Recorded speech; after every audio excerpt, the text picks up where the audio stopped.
Hello, everybody, and welcome to the UFC 307 live watch along at SW Fight Hub.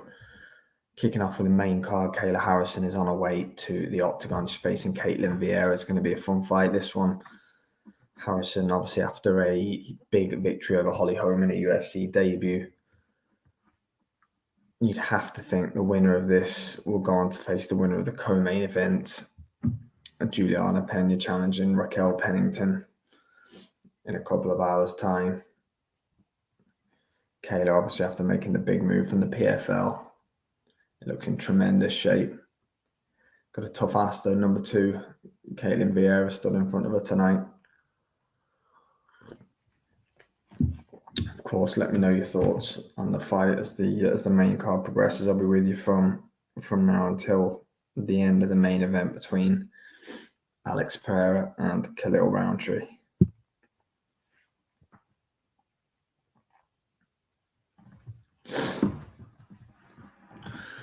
Kayla's in the Octagon, ready for her second UFC fight.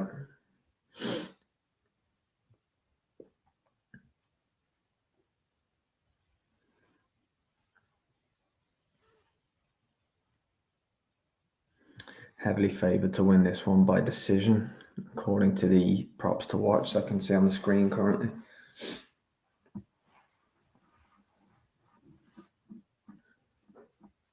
This should be fun. I actually thought that Kevin Holland against Roman Dolidze was going to kick off the main card, but they've gone with Kayla and Caitlin.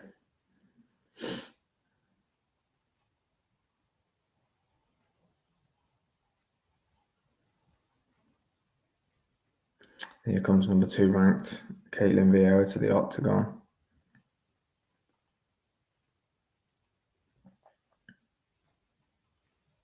One of 9 active Brazilian bantamweights. Got a stranglehold on that division. Now let's hopefully see Kayla Harrison tested in this fight. That's what we want to see.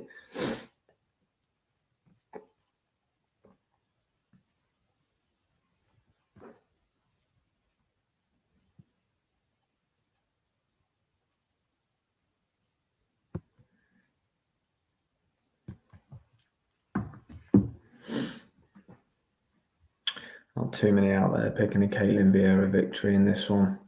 Although she's higher ranked, it's a tough ask of her to get the victory over Kayla Harrison with her prowess. But you just never know. We've seen many bigger surprises than that in the past.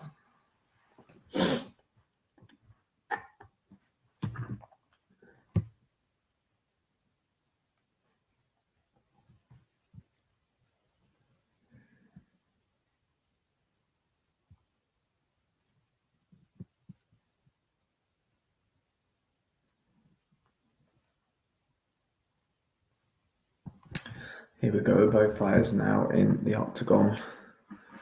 Huge implications. The women's bantamweight division for this fight, kicking off the main card of UFC 307. We've got Salt Lake City cardio to contend with as well tonight. It's going to be fun. Can Kayla Harrison march towards the UFC title shot? That's the story of this fight. Vieira 33, Harrison 34. Both fighters 5'8", both weighed 136 on the scales yesterday. Vieira with a slight 2-inch reach advantage. Kayla Harrison a huge favourite in this fight. The odds makers don't even have it close. Bruce Buffer's on the mic, ready to go. There's something in the air in Salt Lake City. We always get big shocks. We always get something crazy to happen. Caitlin Vieira, Khalil Roundtree. These are guys that are going to be thinking about these things. Will they be able to pull something out of the fire tonight? Let me know what you think.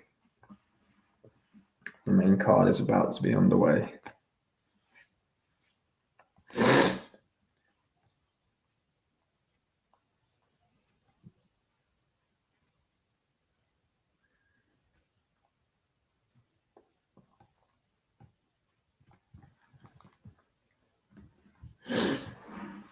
Kayla Harrison being introduced now by Bruce Buffer.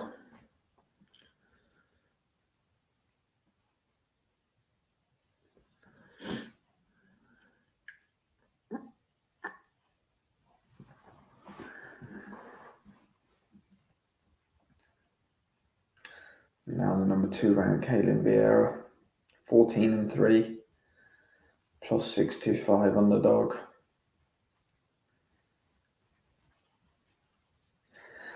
Interestingly, 3-0 as an underdog in the UFC. The stats are on her side, but this is a big ask and a big step up. Let's see, she's roaring at Bruce Buffer as he reads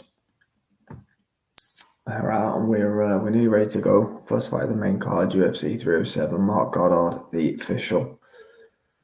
Let's see what this one brings.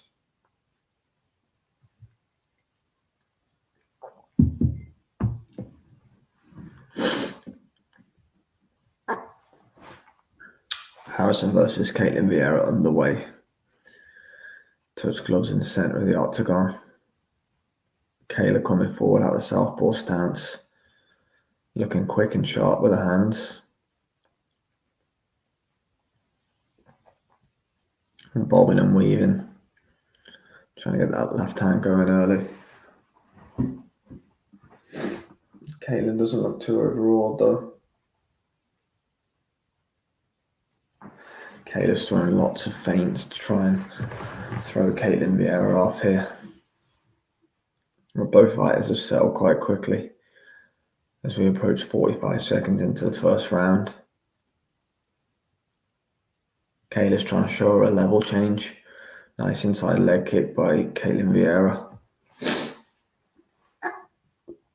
Kayla swings and misses wildly with the left hand.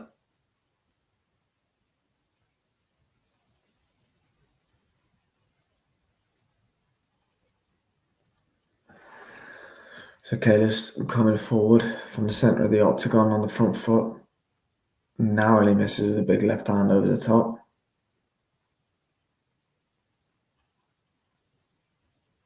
Ooh, shoots in for a takedown. Vieira just missing with a leg kick. But Kayla's got a hold of her now, up against the fence. Be interesting to see if Vieira can hold her off here or if Caitlin's going to secure something off the back of it. May set the tempo for the fight.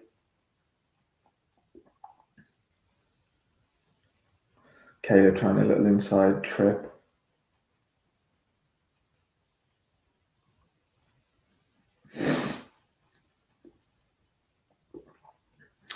Two minutes gone of the first round in Harrison versus Vieira. Not too much happened with it so far. Kayla still has her against the octagon fence.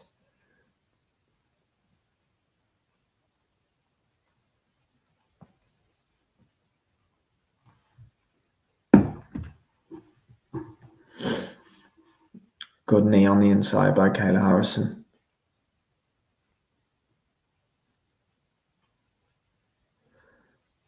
Vieira tries to separate but is unable to.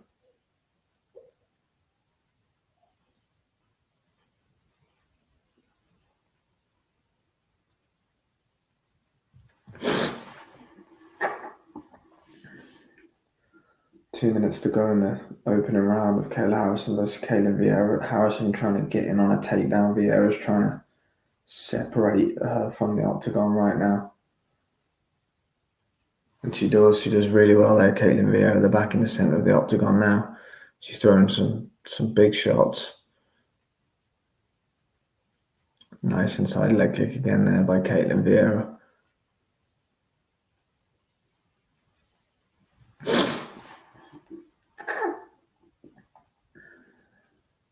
Minute and a half to go in the opener.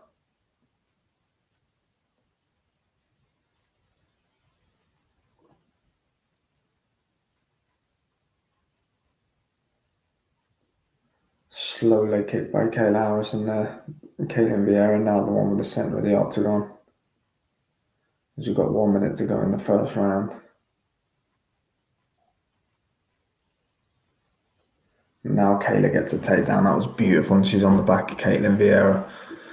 She's got 56 seconds to work here.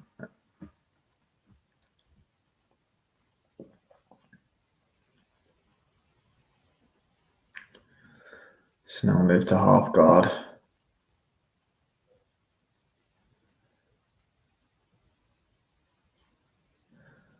Kayla moving into a mounted position, and Vieira's giving up her back. Kayla has a mount here with 30 seconds to go.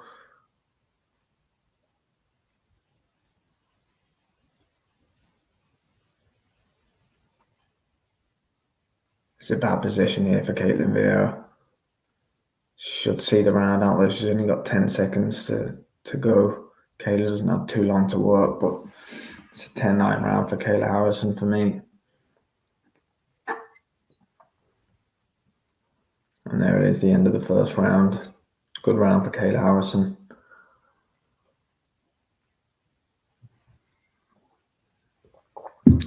Vieira got a little bit trapped towards the end of the round, but never in any huge trouble. But she did look a little bit overwhelmed and overawed, and as she sits down in the corner.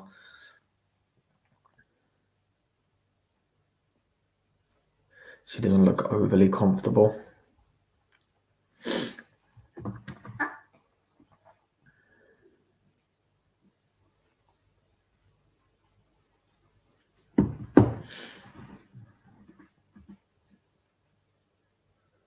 Yeah, it's a beautiful takedown by Kayla Harrison.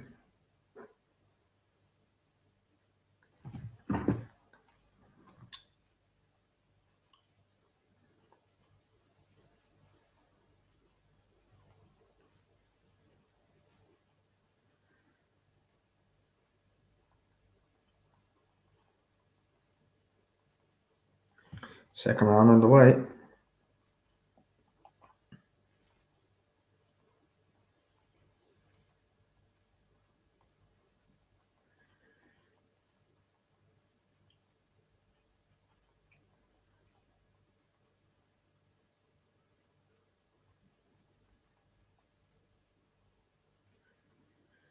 Vieira throwing the right hand from way back. Nowhere near hitting Kayla Harrison with that one.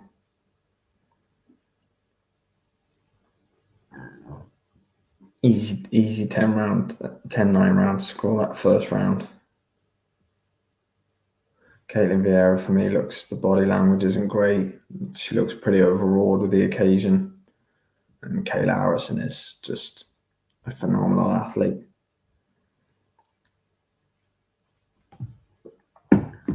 But this is MMA. You just don't know. They're both standing in the middle of the octagon here. There's just 4 minutes left on the clock in round number 2.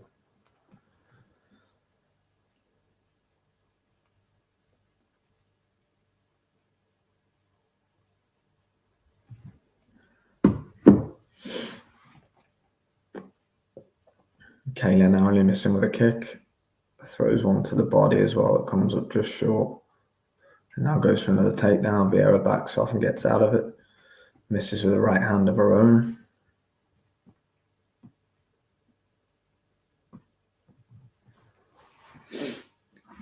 Still on the feet so far here with 3:20 on the clock in round number 2.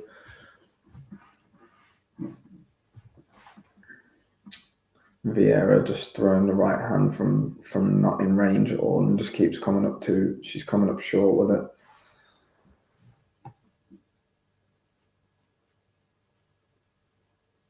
Kayla's still using that bob weave style. The second round's been quite close so far. There hasn't really been too much action in it. Kayla's trying to force her way in on the entry to try and get a takedown. Caitlin Vieira's just nearly some good exchanges there on the feet. She's just not getting close enough to Kayla. She's throwing a right hand from way too far back. But this second round's been closer. We're halfway through it now.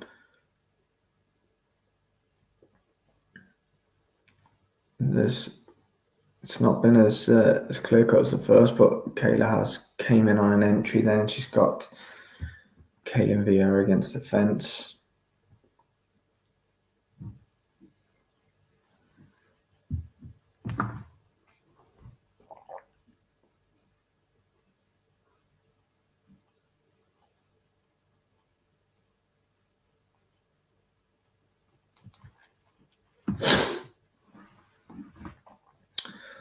Kayla Harrison going to work on the fence here, shooting in for a single, throws a knee up the middle.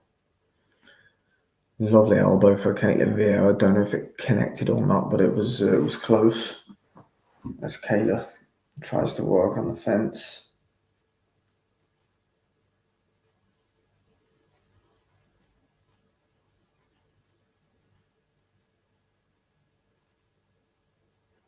Beautiful shot by Caitlin Vieira. They just got some separation on the fence. Didn't stumble Kayla, but she did eat it flush.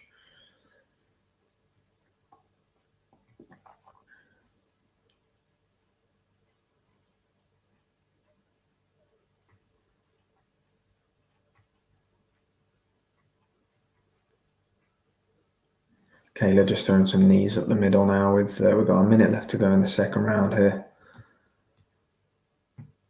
It's not too much to separate them so far. Kayla's probably win it on volume and activity, but again, there's not too much in it, if we're being honest. First round was a bit easier to score for Kayla Harrison.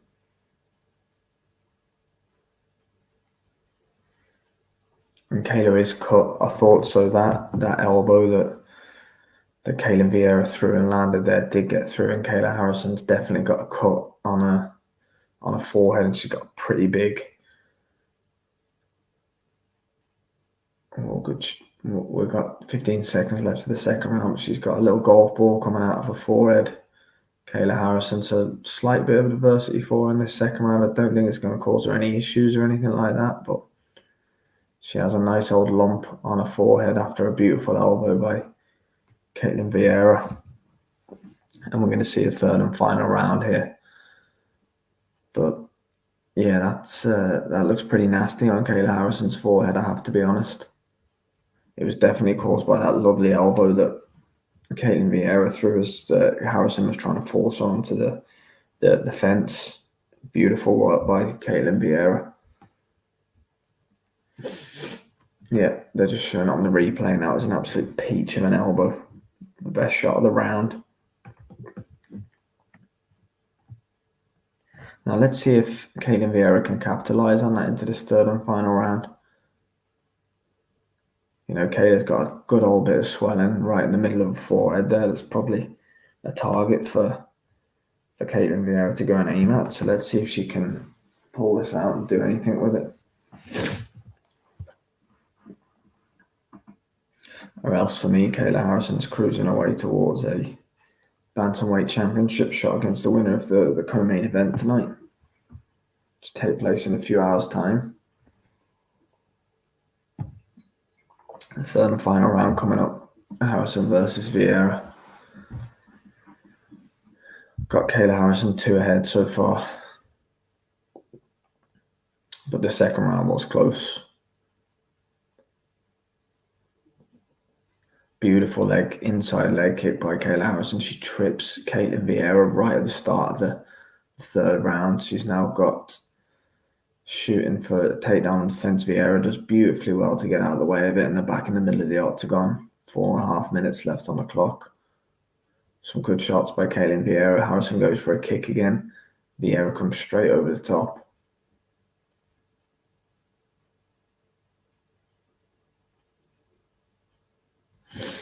Kayla Harrison rushing in a little bit further again as the blood pours down from the cut.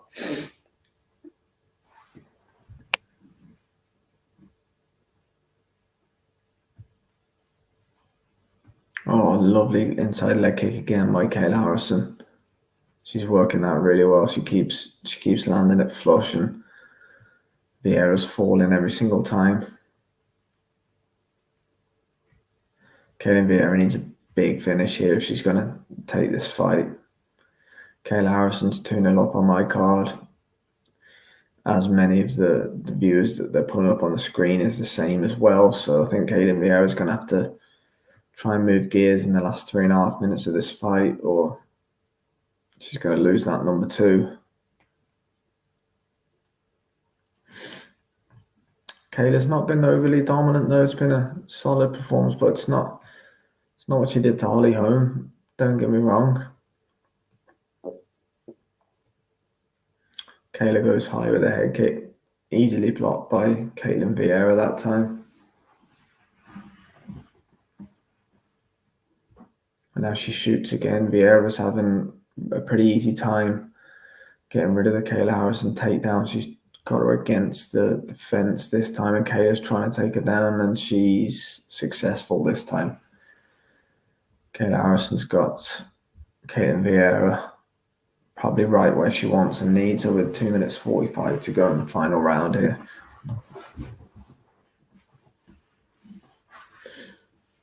And barring any disasters, she's probably going to march her way to a UFC Bantamweight Championship shot. There's a bit of separation there, but Vieira unable to do anything with it, unfortunately for her.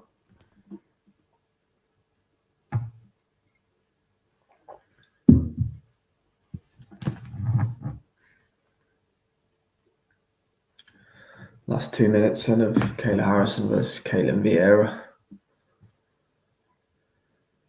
Harrison landed some elbows from the top position. Vieira just tying her up so far.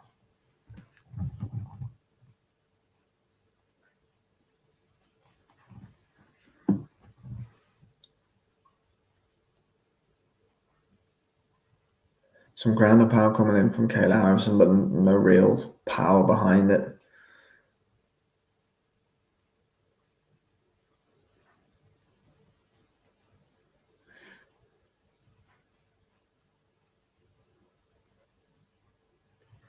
Last minute and a half of this bantamweight bout.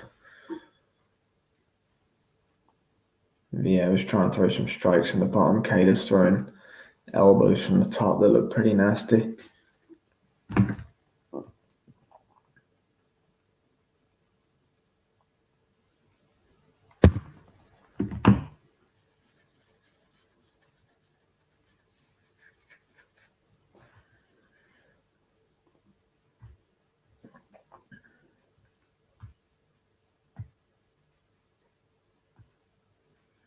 Kayla's got full mount here with 48 seconds to go in the fight.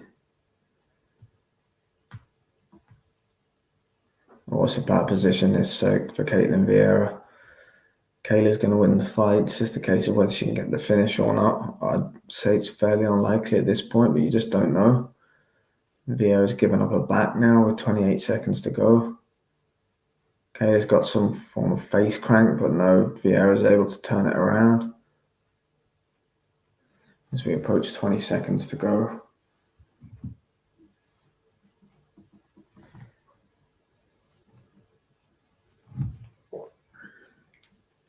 Last 5 seconds of the fight, Kayla hammering down, but Caitlin Vieira is going to survive, and that was a pretty dominant performance again by Kayla Harrison. She seems destined for that UFC Bantamweight Championship. She's got a fairly bloody face, but that wasn't exactly a reflection of the fight, really. It was just a reflection of one of the only moments that Caitlin Vieira had during that one, where she landed a flush elbow in round number 2. Kayla Harrison going to be in line for the winner of the co-main event. Raquel Pennington versus Juliana Pena. She's going to get a shot of glory.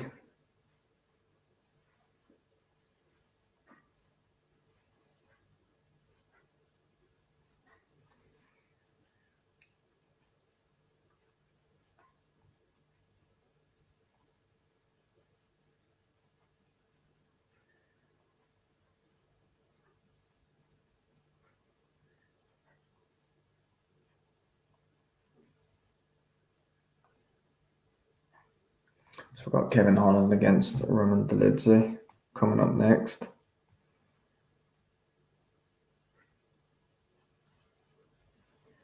And you've got Jose Aldo, Mario Bautista.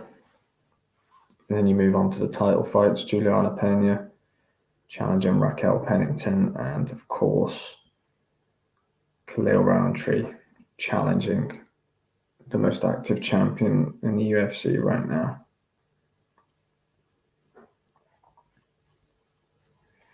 Poatan.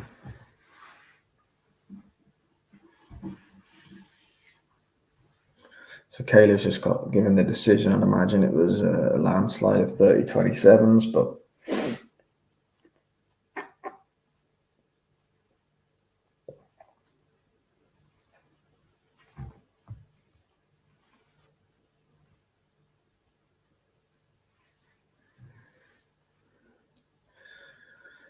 2 females are embracing and saying a prayer. It looks like in the middle of the octagon before Joe Rogan's going to interview Kayla. Well, I assume that she's going to call for a title shot.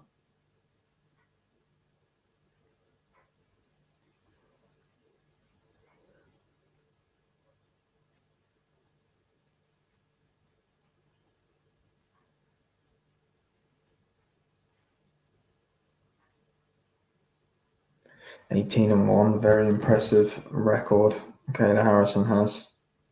This next fight should be a fun one. Kevin Holland always in fun fights. And the lid's there for a big win over Anthony Smith at light heavyweight. He's putting some good performances himself lately. Put Phil Hawes to sleep with a beautiful combination. This main event, they've done a good job of promoting the Khalil storyline, and he's got a great backstory, but I just don't see him causing Alex Pereira any problems tonight. I really don't.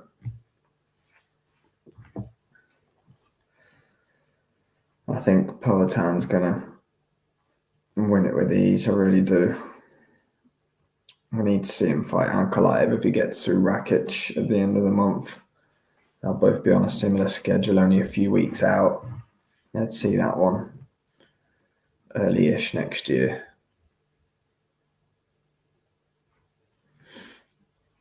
Sugar Rashad Evans in the crowd. Corey Sanhagen. Marabi seems to be everywhere at the moment.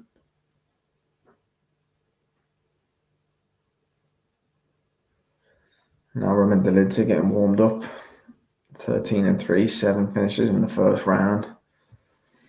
This should be a fun one. Him and Kevin Holland just submitted Mikhail Elajic in his last one as well. I'd imagine it'll be majority standing, but Holland might look to use that jiu-jitsu in this one. It's actually on paper a very good matchup, this one. Let me know who you think's going to take it.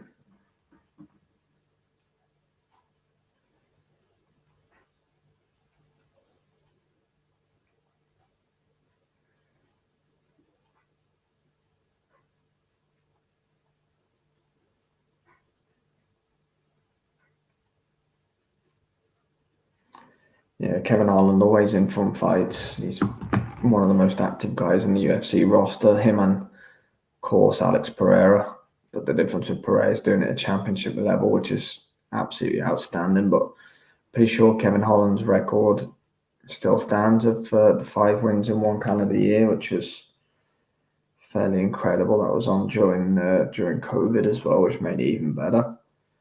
But Roman Dolidze is a tough out for anybody. He's a good fighter. He's solid fundamentals.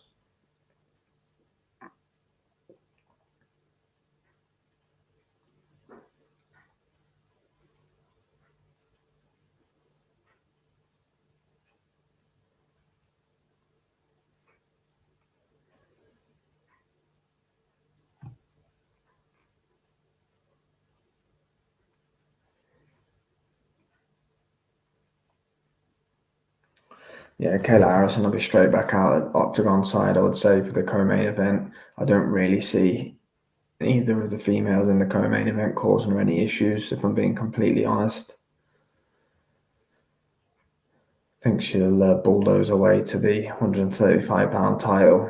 Maybe have a couple of defenses. Maybe lure Amanda Nunes out of retirement, which I think is the fight the UFC are kind of holding hope for. I'd imagine Amanda would come out of retirement for that. It's a huge money fight. I don't really see any other names for Kayla Harrison outside of the Amanda Nunes fight, really, at 135 pounds. I'm sure that was the fight that when the UFC signed it, they were saying that that's the one we'll try and get for you. So you heard it here first, and imagine that will be happening fairly soon. But we've got Kevin Holland and Roman Dolidze to look forward to coming up shortly as we build towards the main event of the evening. Alex Pereira defending his light heavyweight championship against Khalil Roundtree in what's going to be a completely stand-up fight. I can't see it being any other way. Obviously, Khalil Roundtree perfected his Muay Thai over in Thailand. He lives and trains out of Las Vegas these days. Alex Pereira, we all know his kickboxing pedigree. His skills have just transitioned perfectly into the UFC. People talk about a gaping hole in his game. Hasn't really been tested there yet, but we'll see. A lot of people have Magomed Ankalaev as a solid favourite over him, but every fight starts on the feet. And that guy's timing, his precision, the left hook's the kiss of death.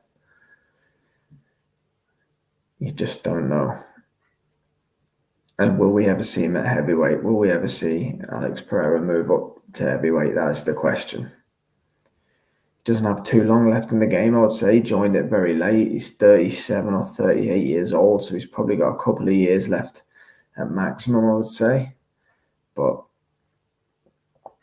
we have to see him up there, don't we? If he cleans out the light heavyweight division like he keeps doing, he's got to go and challenge himself against Aspinall. And I think Jones will probably retire after the Stipe fight in November at MSG. I think that'll be the last we see of John Bones Jones. But never say never. Thanks to those that have tuned in so far. Kayla Harrison getting the victory in the first fight on the main card.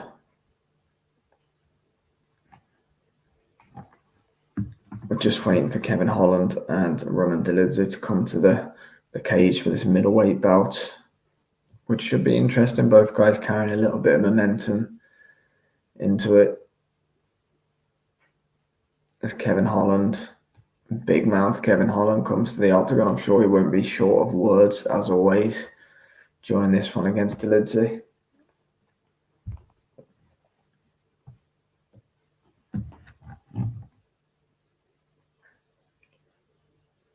Yeah, he's full of words on his way down to the octagon, so God knows what he's going to be saying inside of it, but that's why we watch Kevin Holland. He's fun. Kevin Holland, Sean Strickland would be a very talkative fight, wouldn't it? I don't think there would actually be much action during the fight because I think both men would just be focused on out-talking the other one rather than out-striking. But pound for pound, that's got to be up there for trash talking during the fight. Kevin Holland dancing as he's getting the Vaseline applied to his face. Not sure who I think is going to win this one, to be honest with you. I'd lean towards Dolidze, but again, what's up, low-key? How are we going? Ready and waiting to go. Let me know what you think of the upcoming fights, my friend, and thanks for tuning in always. Roman Dolidze on his way down now. May get Jay's Fight Talk joining us at some point. Maybe he's slept through, but these things happen in the UK. Unfortunately, it's 3:49 a.m. So sometimes the alarm's very hard to get up in the morning. But luckily, I made it through tonight. Here's the Georgian, Roman Dolidze, one of 5 active Georgian fighters two at the very top of the game. Of course, Merab the bantamweight king, and the division above, Ilia Topuria, who's fighting in what I believe is one of the best fights in the sport right now, 3 weeks' time, against Max Blessed Holloway. That's going to be incredibly fun.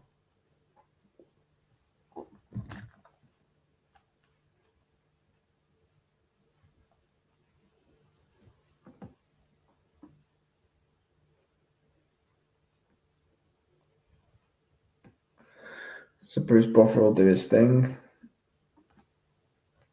and then we'll be on the way for Kevin Holland and Roman Dolidze.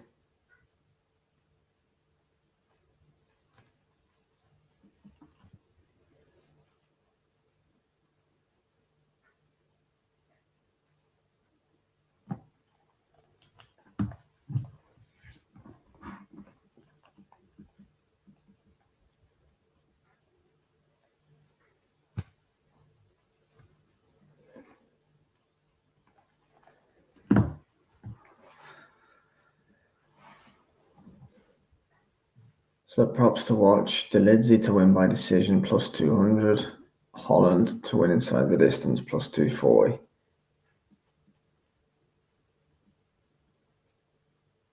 I've got a feeling Roman Dolidze is going to do this tonight.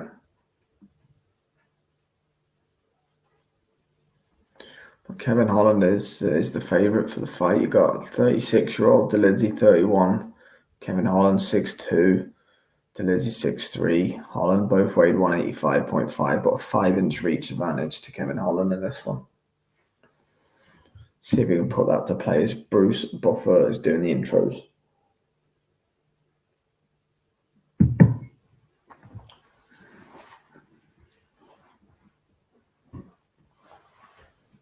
Crazy to think Kevin Holland's still only 31 years old. He's 13-4 in fights. He's a UFC favourite. Incredible. 17 fights in the UFC as a favourite. Shows that the majority of the fights he loses is an underdog in. He's expected to lose.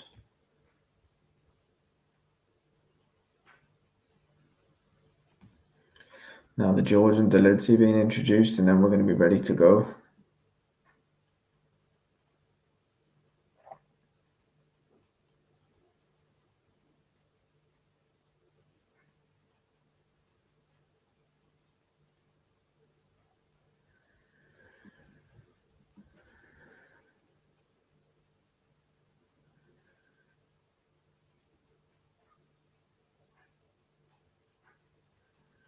Jason Herzog, the referee for this one.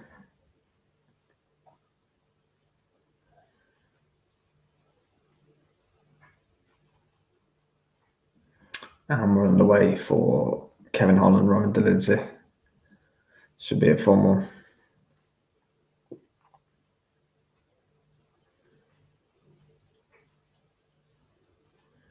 Dolidze coming out on the front foot, and both guys are orthodox in this one.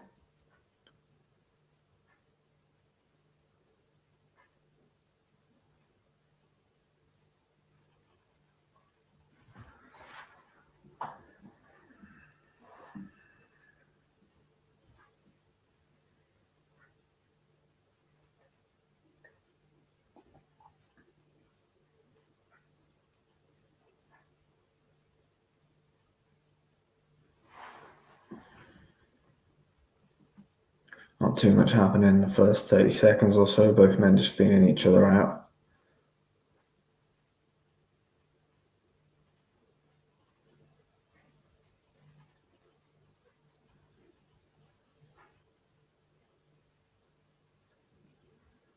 Speed advantage, I think, is going to be with Kevin Holland for this one, just judging from what I've seen in the first minute.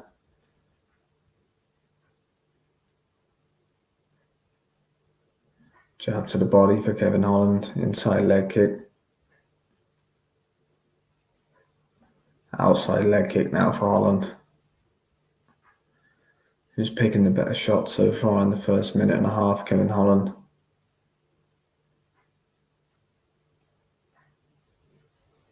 Ooh, good exchanges there. Both men throwing and barely missing.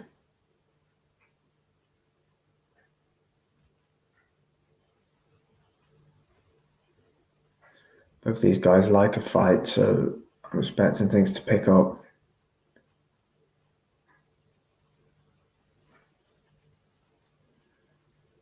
Delidsey with the centre of the octagon here, but Holland probably looking the more threatening after the first 2 minutes. Delidsey with a beautiful takedown. Holland threw the leg kick. Delidsey came up, took his leg, tripped him. And Holland's got him in full guard.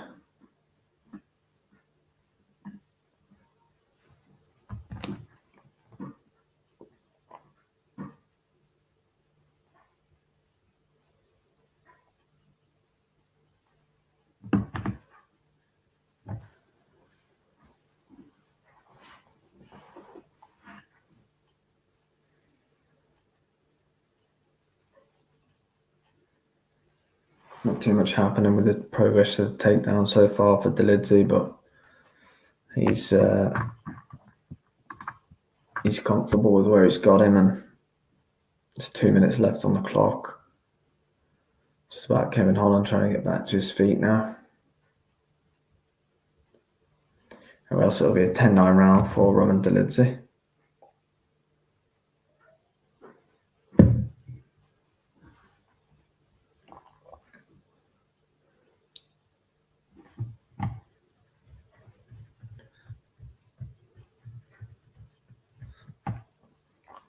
Holland not doing too much in the way of trying to get back up from this one. So we've got a minute and a half left of the first round in this.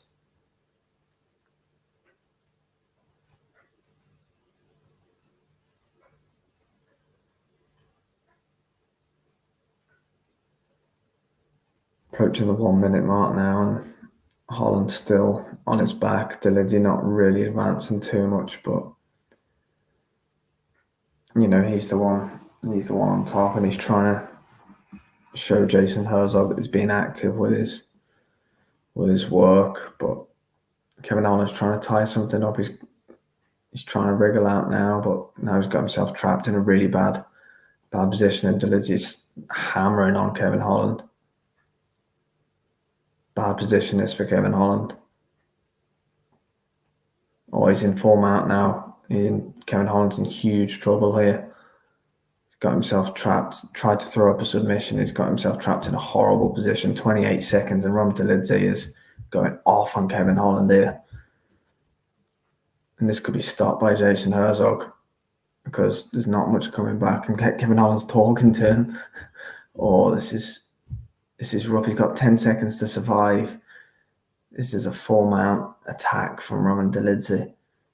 5-4. And he's going to see out the round. Sees out the round, but a terrible round for Kevin Holland. Is he pointing to an injury?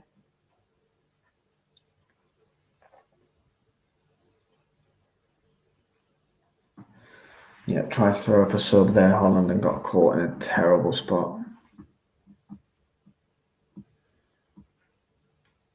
He looks like he's in pain here, Holland.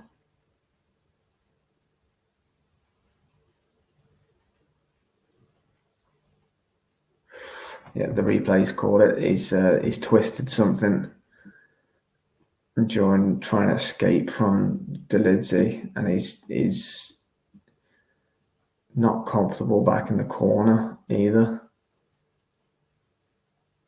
But he's coming out for the second round anyway, and he's going to have a go.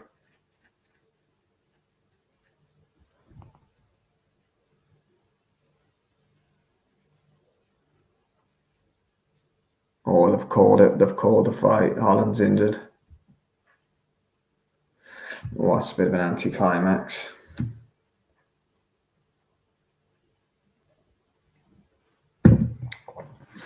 Unfortunate that, but he's pulled something in trying to escape that from Roman Delidsey, but I guess his safety's paramount and he has to look at that first. But Roman Delidsey marches on.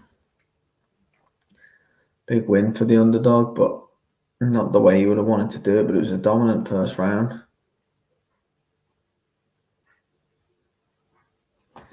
Did what he needed to do in that opener for sure.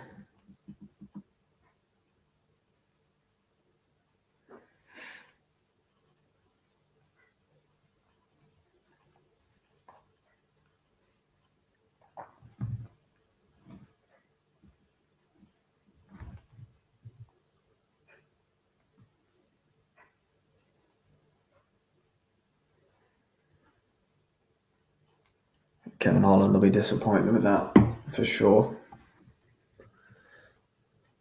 And Roman Dolidze has just been given his black belt, which I'm sure he'll be delighted with. It's one of his coaches puts that on for him. Great moment for him.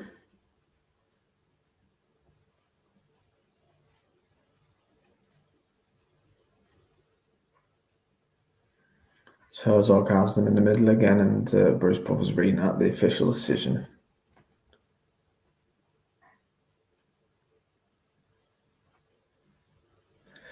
Dolidze with his hand raised, and he moves on. Murad Dvalishvili in the front row, cheering on his fellow Georgian.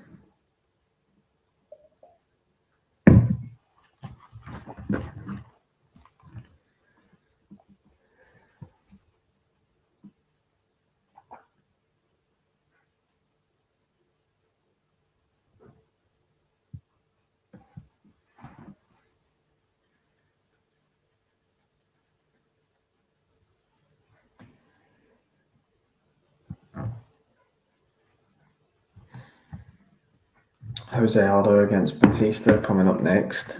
And then we've got the co-main, Pena versus Pennington. And of course, Alex Pereira versus Khalil Roundtree in the main event. So just 3 fights left, the UFC 307. Unfortunately, a bit of an anticlimactic fight there between Kevin Holland and Roman Dolidze. Dolidze won't mind that one whatsoever. Plus 800 for the knockout.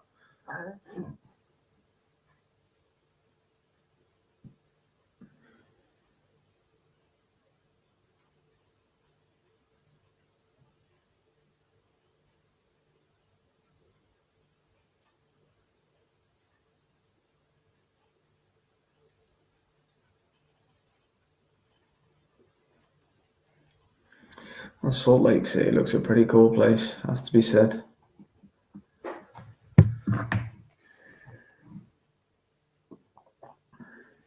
Conor McGregor's not very pleased with Kevin Holland, calling him out for not going out to try.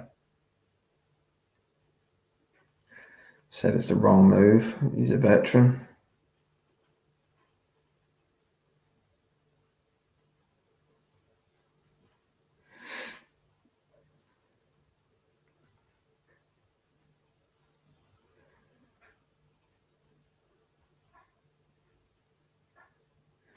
Jose Aldo at 38. Big up Rocco for passing gas. What do we think of Aldo versus Bautista?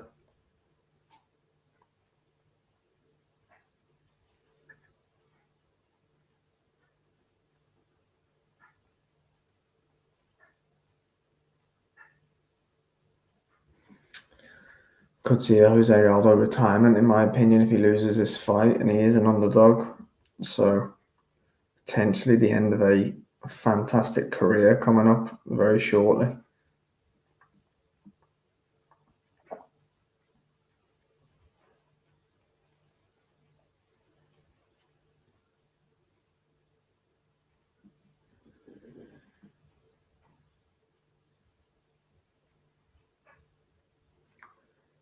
The pacing's been excellent again, but there always is with the UFC. You know, these fights are rolling on nice and quickly.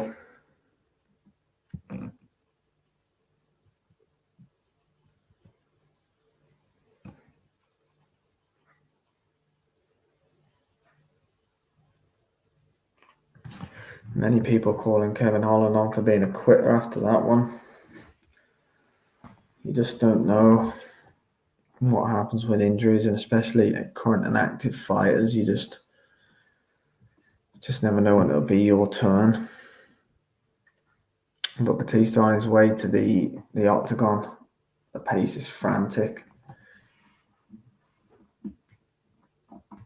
One of 3 active Nevada-born fighters, Mario Batista, looking for a huge scalp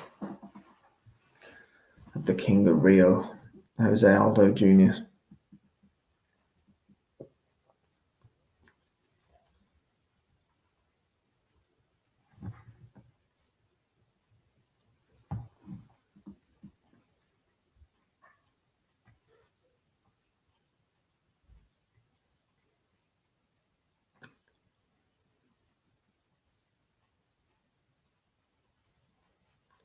In tremendous shape, Mario Batista. It's going to be a tough night for Jose Aldo Jr., there's no doubt about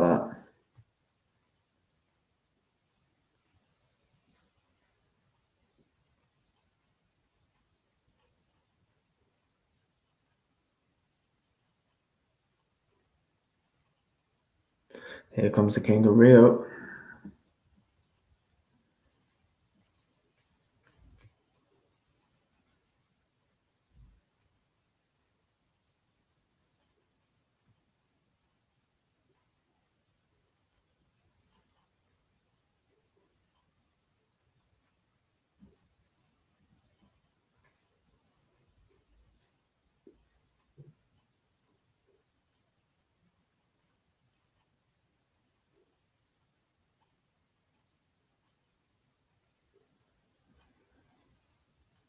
Potentially Jose Aldo's last ring walk.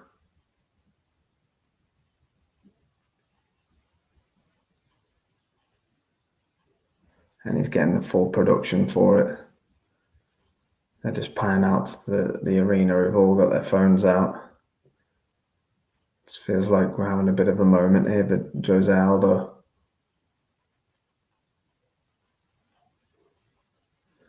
He's got his crown on.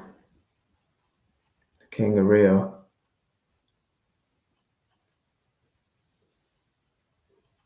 Strikes me as quite an emotional guy, Aldo, so I feel like if he'd made his mind up already that it would be his last fight, that he'd be maybe be in tears or something like that, but I don't know, maybe I'm off on that.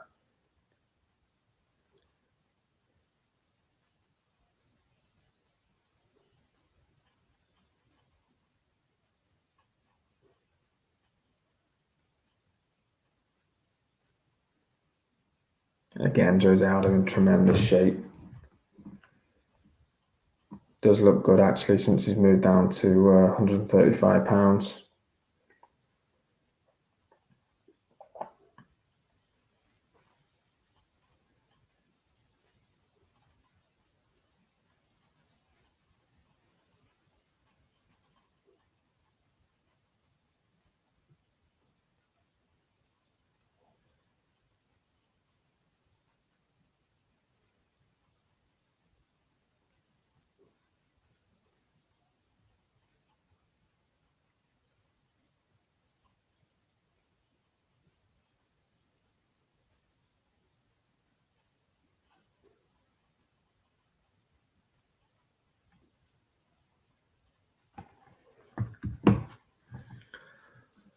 Keys to victory for Jose Aldo. Tap the legs. It's just come up. We know Jose Aldo is a ferocious leg kicker. Just ask Uriah Faber.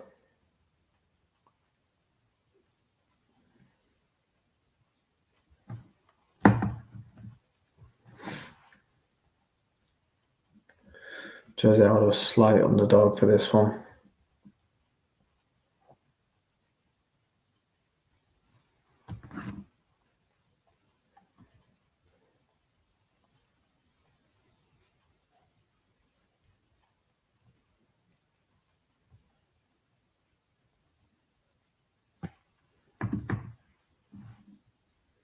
So 38 versus 31.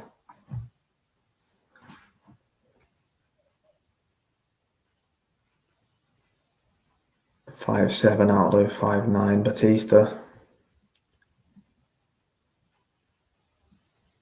Can the veteran pull another one out?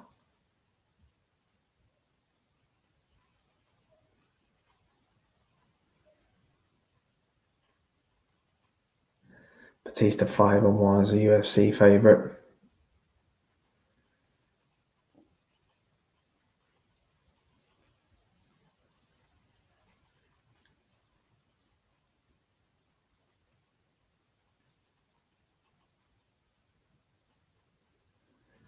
And now the King of Rio being introduced by Bruce Buffer, and then we'll be on the way for this bantamweight bout.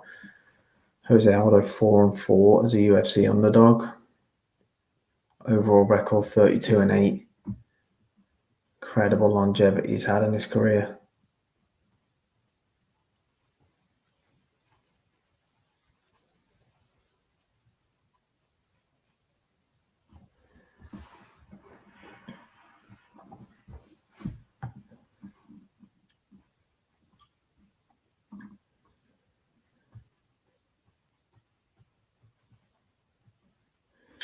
Mike Beltran got the assignment for this one. We're very soon underway for Aldo versus Batista.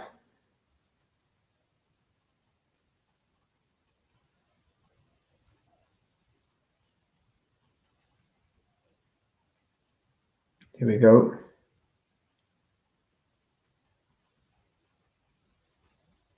Batista coming out early with leg kicks. Looks really fast in the middle of the octagon.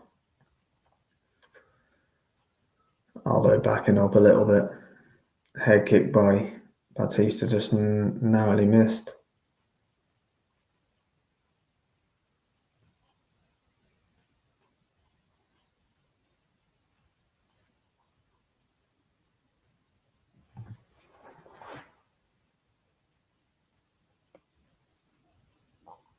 Aldo shakes his head as Batista throws a combination.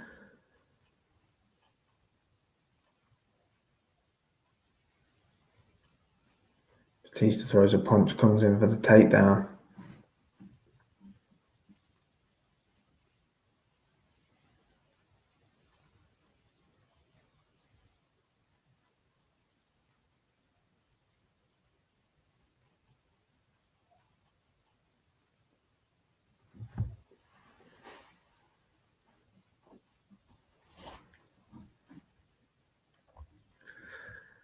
Batista's got Aldo against the fence here. Aldo looks fairly comfortable with this position. 3.5 minutes on the clock in the first round.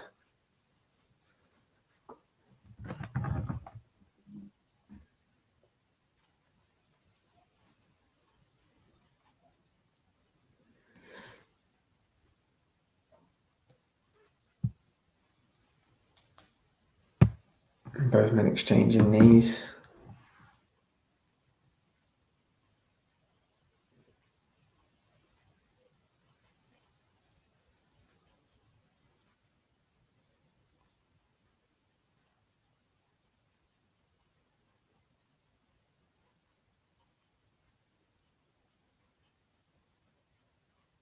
Batista going for a takedown here.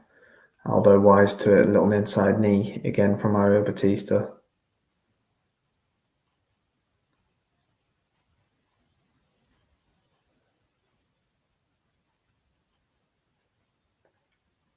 Oh, good left elbow on the inside by Mario Batista.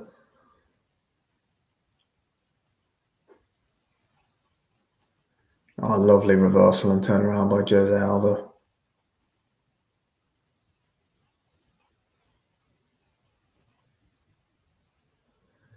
They're back in the middle of the octagon now. Batista coming forward. Aldo responding. Nice jab to the body. Oh, good right hand over the top by Batista. Aldo back to the fence, but comes back out again to the middle. Just used his feet nicely. Veteran move.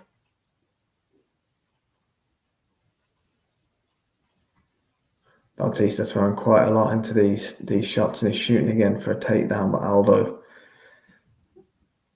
very wise to it. He's seen that move a million times before. And you're not going to catch him out with that one.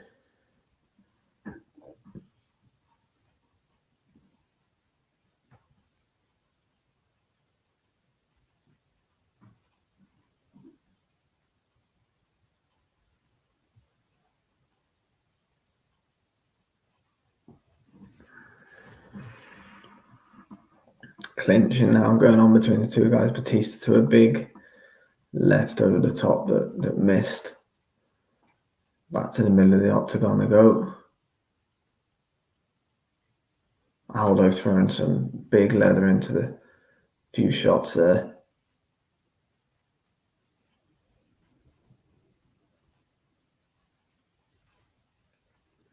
Aldo missing quite recklessly, actually, with a lot of his strikes so far. Good right hand by Batista straight down the pipe. Aldo not afraid to throw back with him. But the younger, fresher guy, for me, having the better of the first round so far.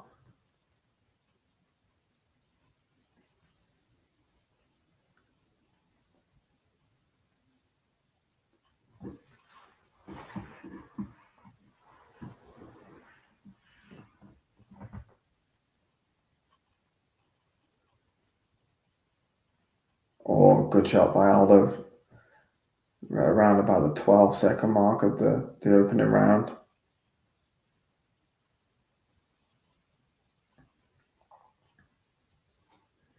Batista throws a head kick. Aldo backs out the way. He enjoyed that one.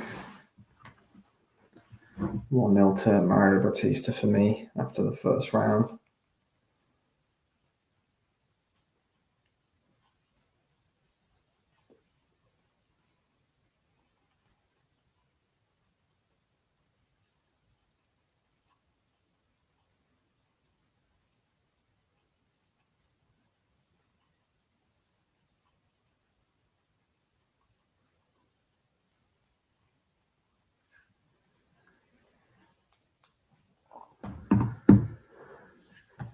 Yeah, for me, that was an opening round for Mario Bautista. I think he did enough. Landed some decent body kicks. Pressed the action more than Aldo did in that one for me.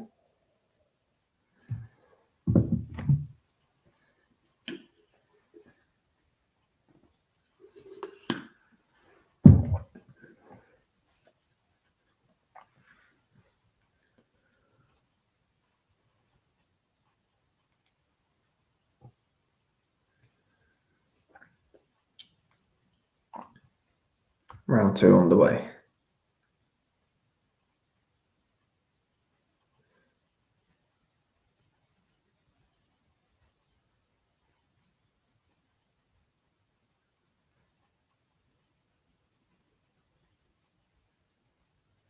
Bautista holding the middle of the octagon.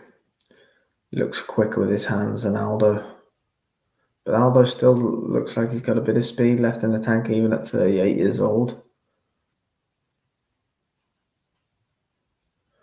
But yeah, Batista just mixing things up and Aldo's finding it hard to get a rhythm.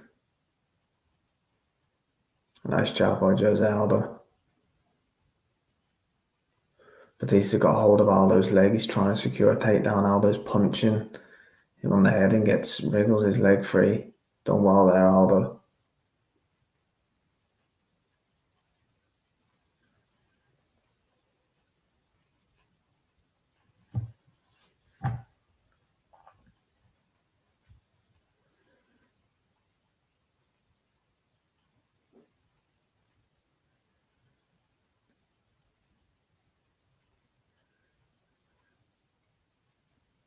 Both men exchange jabs. Aldo's against the fence now.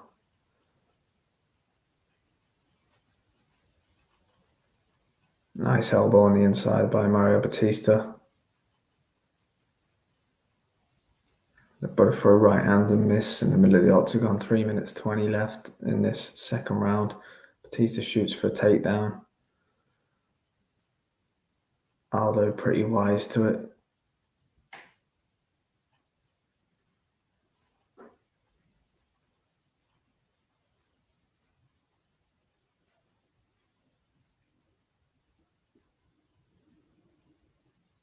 Four out of four on the takedown defense for Jose Aldo.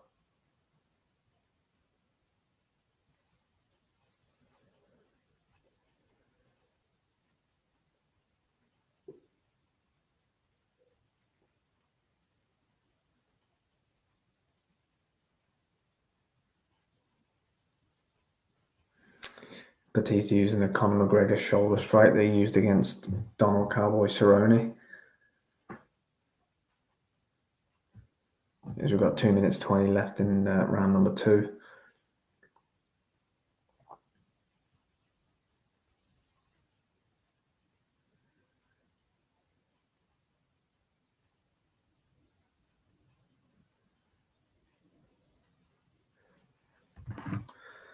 It's not quite caught fire, this fight yet, through a round and a half.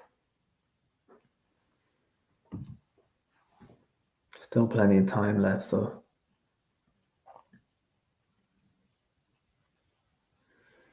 Anyway, Jose Aldo's broke free. Batista's got a little cut over his right eye. He's definitely got some form of cut, and Aldo's landed a couple of good shots, and they're exchanging now.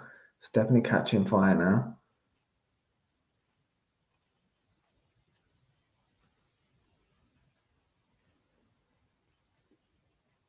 It's very close so far on the judges strikes landed. I thought Batista definitely won the first round. I think he is winning the second round as well, but Aldo's still there. He's still in it. He's mixing up his attacks really nicely, though. Batista is making Aldo guess, and he's making him think, and he's making him hesitant in what's going to be coming back.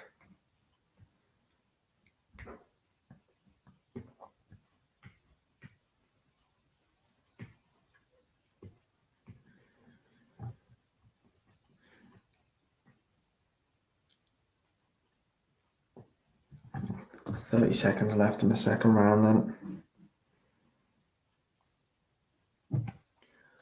It's been a bit more fun the second round. There's been a bit more action in it, but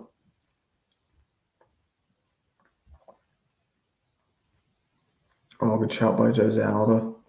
20 seconds on the clock. Batista tries a big jumping knee. Aldo's loading up a hell of a lot on these shots.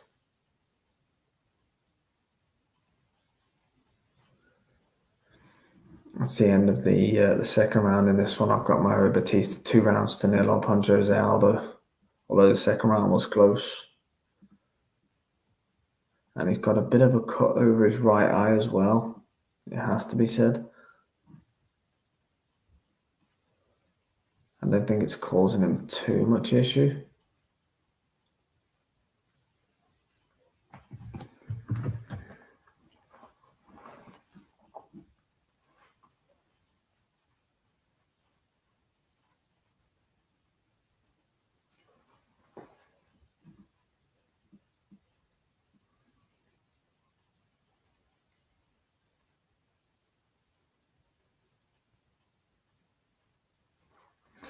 Final round coming up. Jose Aldo versus Mario Bautista.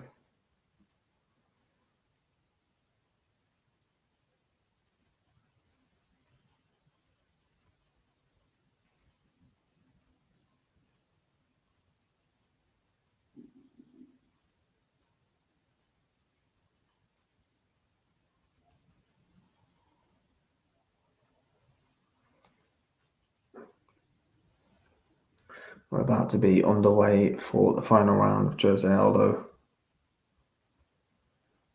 and Mario Bautista, Salt Lake City, Utah, UFC 307. Just title fights to go after this round finishes, if it does finish. Or will one of the guys get each other out of there? We'll soon find out. Bautista on the front foot. Jose Aldo looks fairly comfortable, allowing him to do that.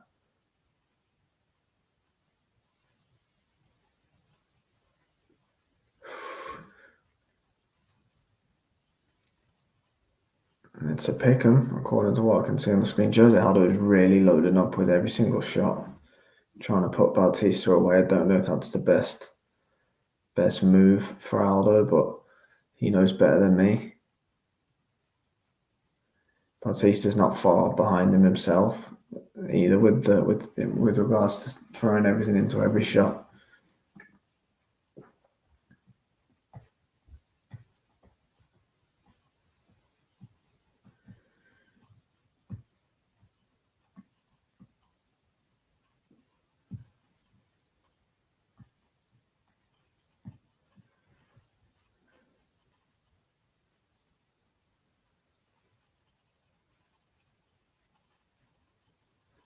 Good left hand by Jose Aldo. Got just under 3.5 minutes left of this one. Oh, nice shot by Batista in response.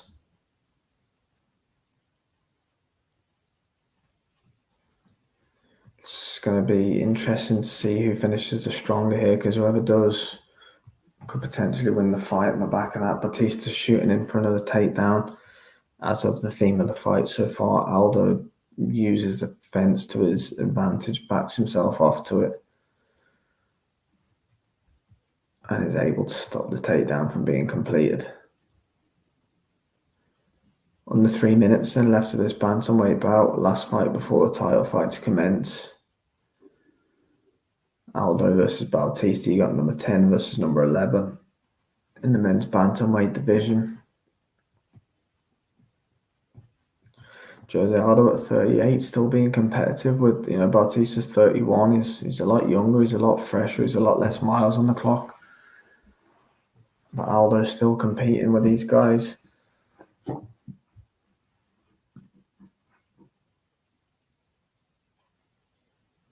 Bautista trying to complete the takedown.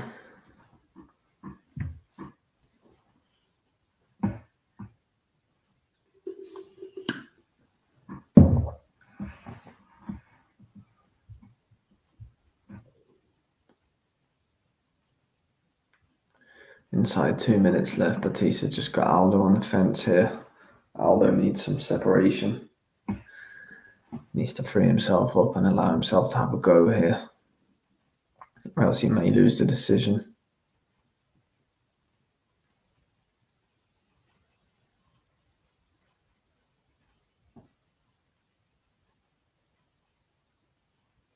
They've been broke up by Mike Beltran. But Bautista shoots straight away for the takedown. Again, and they're back in the same position. Jose Aldo 10 of 10. Successful on every takedown defense attempt tonight.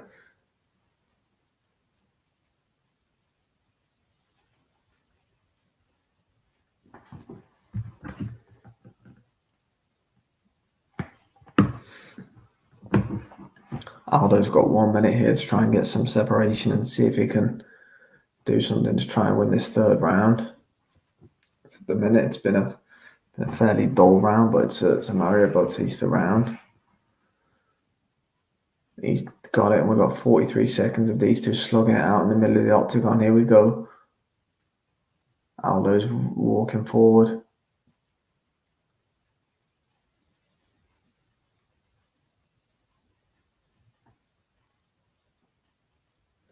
But Bautista gets him back again on the octagon. And that should, for me, probably be enough if he can keep Aldo there to secure the decision victory in this fight. In a fairly close fight, but we'll see what way the judges score it. But I think Bautista's probably done enough. 3 seconds on the clock, 2, 1, and there we go. Show respect between two men in the octagon. Afterwards,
Decision about to be read then for Jose Aldo versus Mario Bautista.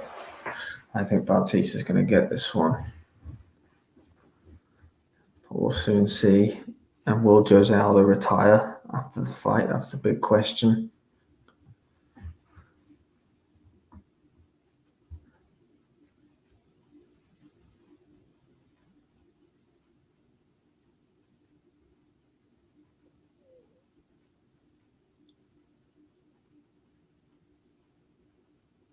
They've given it to Mario Bautista. I think that's the right decision. Aldo looks a little bit down with it, but I think it was the correct decision in the end.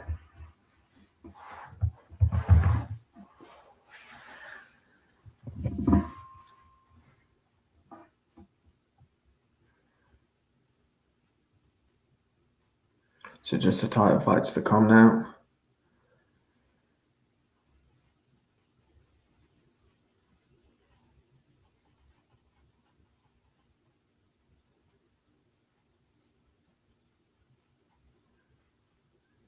Second longest win streak in the division for Mario Bautista of 7. Just Merab Dvalishvili, the champion, who has a 10 win streak, who has a higher one than himself.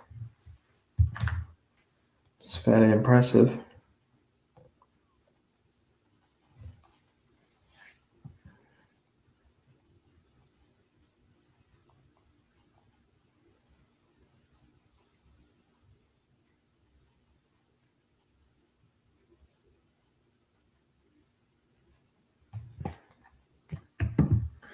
I wonder, will Jose Aldo keep fighting? I would suggest he would. You know, he's competitive in that fight. I think the hunger's still there.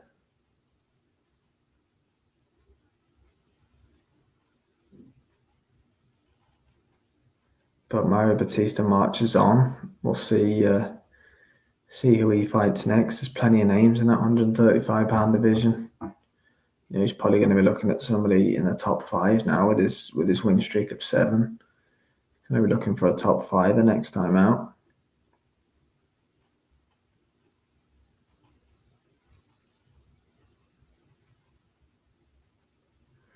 Got the Utah Jazz players on the screen now as we await Juliana Pena and Raquel Pennington. You got Miesha Tate, former bantamweight champion, Donald Cowboy Cerrone with a nice full head of hair on him.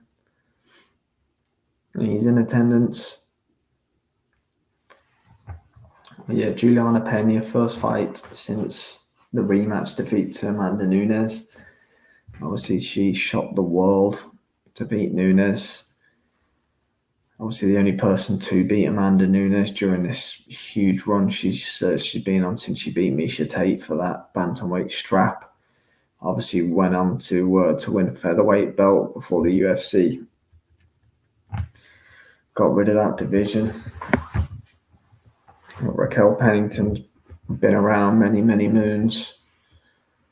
Finally got that win for the belt. So she's defending against Pena tonight. There's a bit of bad blood in this one. They obviously have a deep history. Once great friends. The ultimate fighter. But we'll see. I hope we can have some form of a fun fight coming up for this one, because for me it has the potential to be a tough watch. But we'll see fairly shortly how it's going to play out.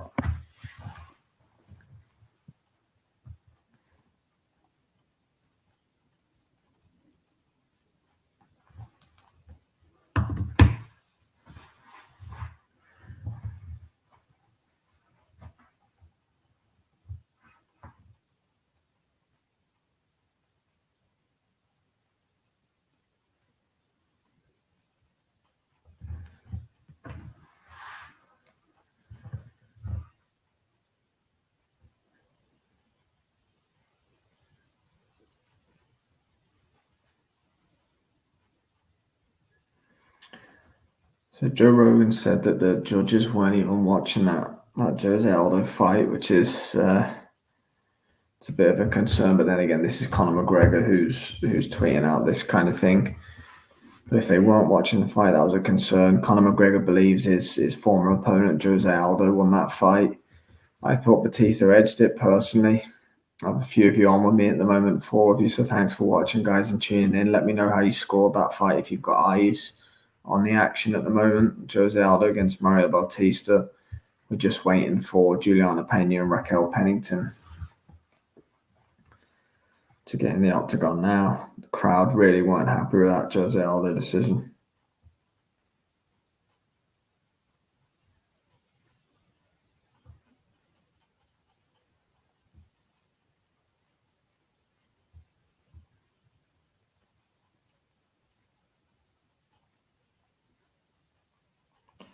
It's a lot of cries for robbery, actually, and that I can see from that last fight. So maybe I got it wrong. I don't know. Maybe Jose Aldo Jr. should have been walking away victorious from that one.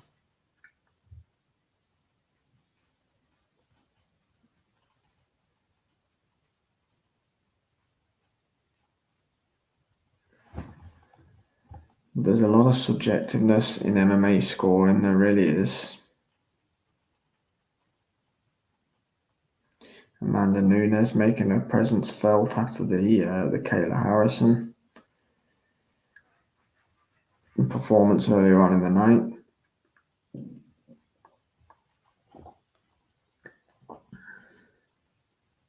Pennington versus Pena up next. Women's Bantamweight Championship on the line. Just 2 fights left to go. The fights have been flowing quite quickly. Got Jose Aldo just lost to Mario Bautista in the last one.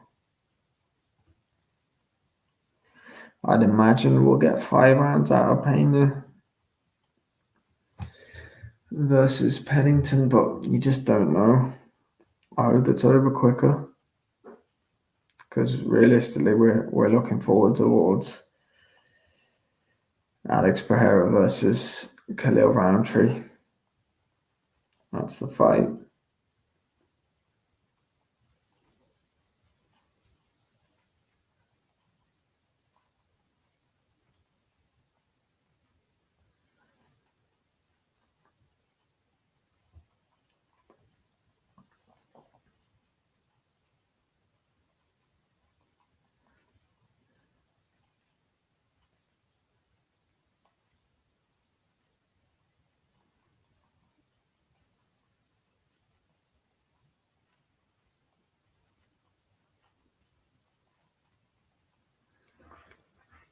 Just waiting now for the ring walks for Juliana Pena and Raquel Pennington.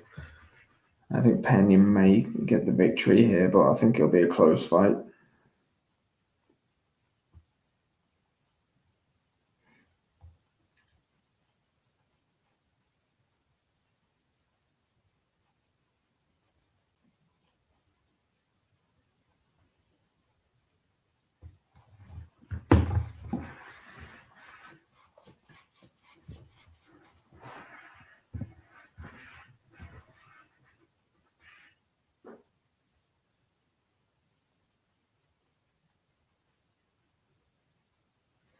Here we go then, Women's Bantamweight Championship on the line.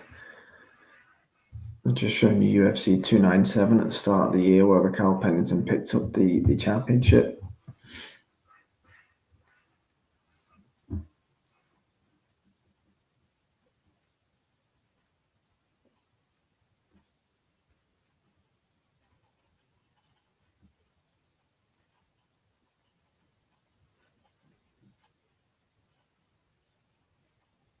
Just had too much experience for her opponent in that one. Bruno Silva. Pennington, she's been around the block and she's seen a hell of a lot of styles over the years.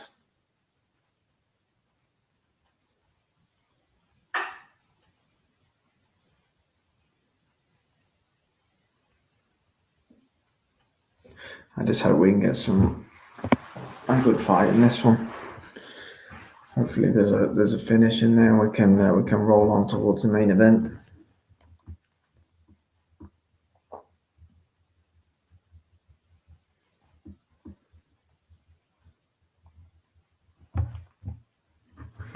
Obviously, they're running the backstory from The Ultimate Fighter. These guys used to do each other's hair by the looks of it here, used to be good friends. But we know in fight sports, friendships, they don't last too long a lot of the time. You're in and around the same weight class as somebody, you're in the same organization or promotional company with them. It's not long before you find yourself thrown down with them. It's exactly the scenario that we've got here.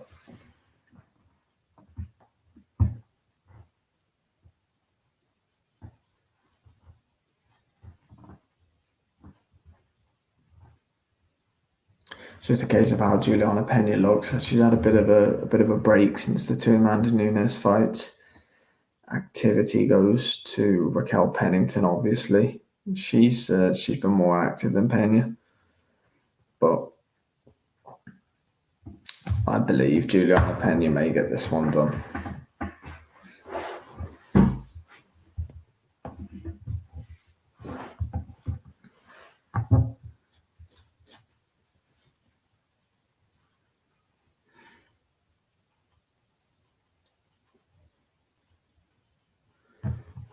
I didn't think it'd be long before we saw the replay of Amanda Nunes getting choked out by Juliana Pena. There we are.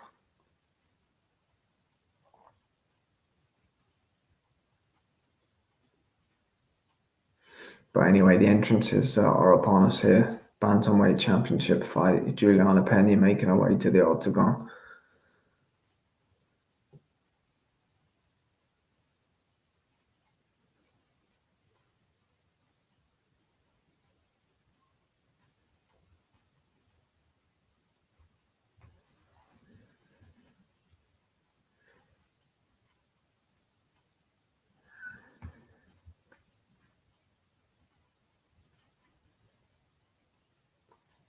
Here comes Pena.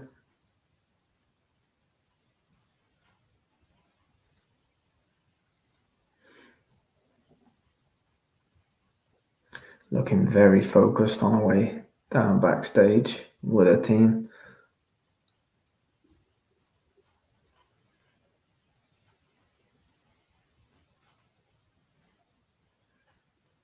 Co-main event here, Salt Lake City. We're into 5-rounders now. We know that crazy things can happen. Here we've seen Alex Pereira, so we've seen Dustin Poirier be head kicked by Justin Gaethje. We've seen Leon Edwards make history against Kamaru Usman. Will we get another Salt Lake City moment tonight? That is the question.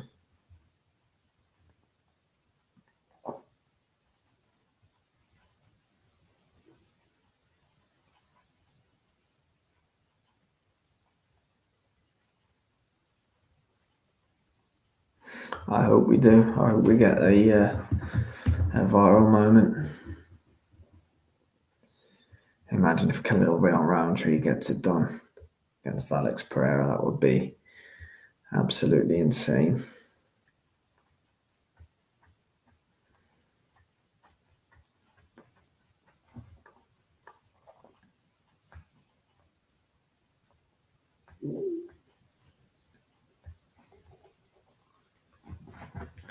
Pena just getting away into the octagon now.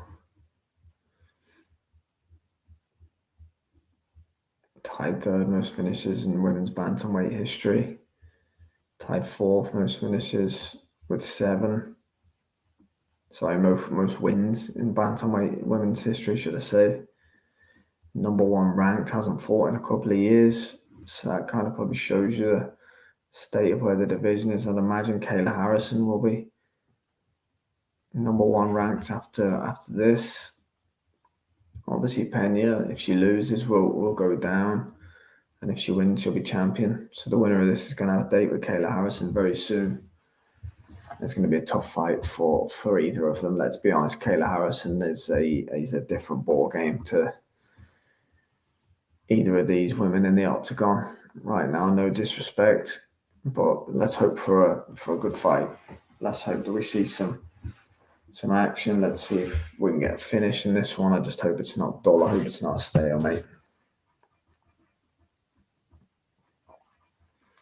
the champion Raquel Pennington on her way down to the octagon.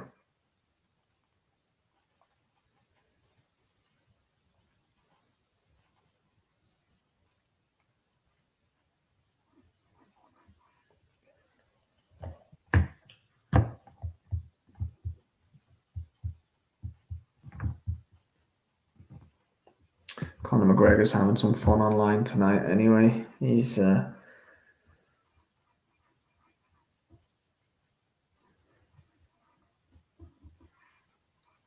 getting stuck into Kevin Holland earlier. He's now saying that the decision in the Aldo fight was terrible. And here comes Raquel Pennington.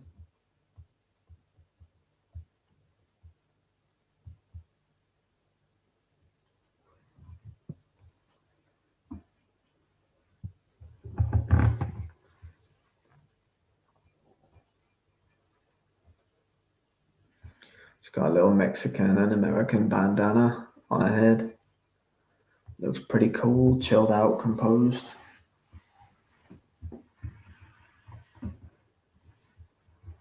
Conor McGregor is going crazy on Twitter at the moment.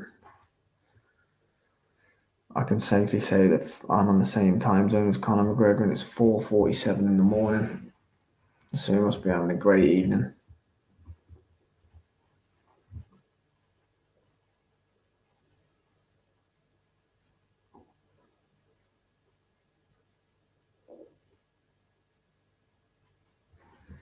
Pennington just having a couple of final hugs from a team, and then she's going to be on her way into the octagon.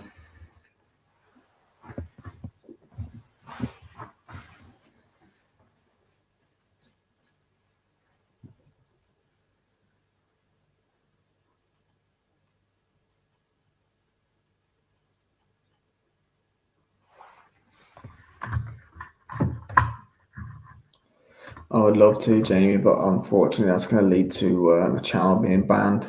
So I cannot do that, my friend. Just commentary, unfortunately. The fight's probably about 5 minutes away from starting. This is the co-main event. Juliana Pena is challenging Pennington for the bantamweight belt. Then we've got Alex Pereira defending against Khalil Roundtree, light heavyweight, on the line.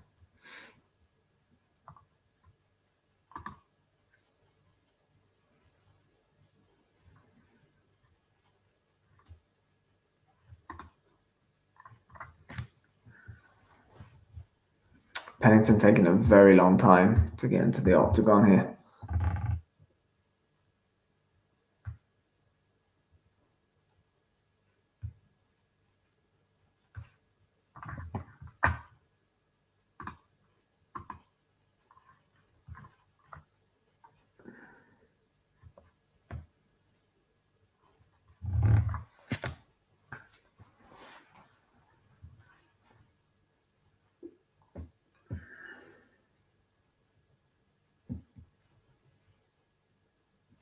Pennington a slight favourite then in this one. Juliana Pena only a very, very, very slight underdog, but you'd have to say Pennington should be the favourite. She's the one who's been active. She's the one who's been, fighting more often. Unfortunately for Juliana Pena, she took 2 years out of the octagon. Ring rust is a real thing. But I've just got a feeling that she's going to do it.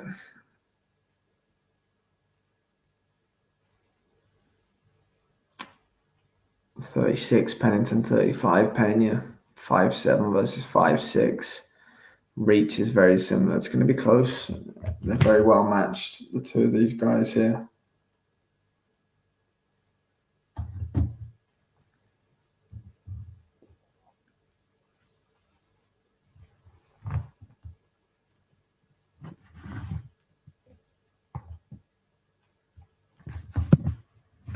Bruce Buffer doing the intros. Judges being introduced.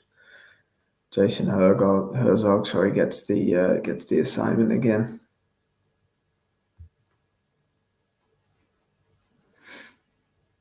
And here we go.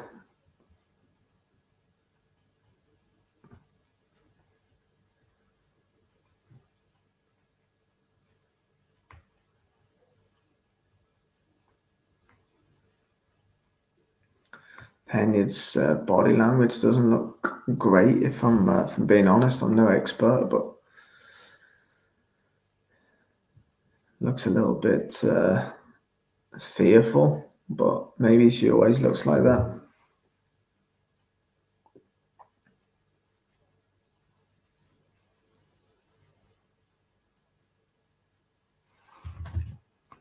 She's seen bigger stages than this before, so I'm sure she'll be fine.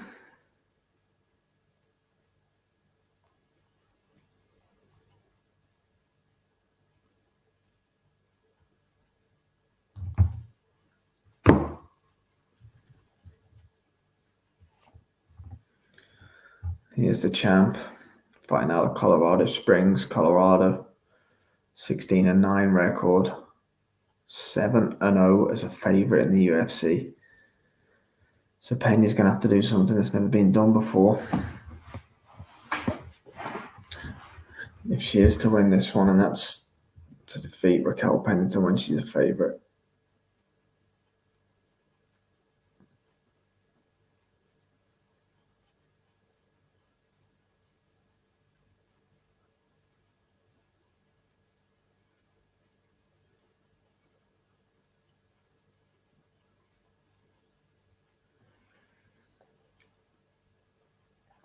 Here we go, fighters in the centre of the octagon, and it's about to go down for the women's bantamweight championship.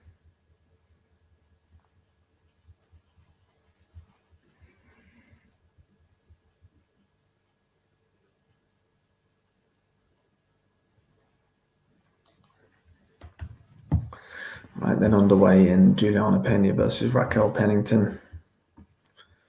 Bantamweight honours on the line, and probably a fight against Kayla Harrison for the winner. And then you may see Amanda Nunes after that.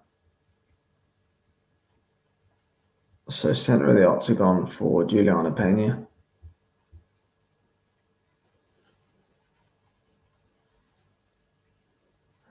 No strikes thrown really in the first 20 seconds. Pena with a very high guard. Pennington looks a little bit more relaxed. Double jab from Juliana Pena.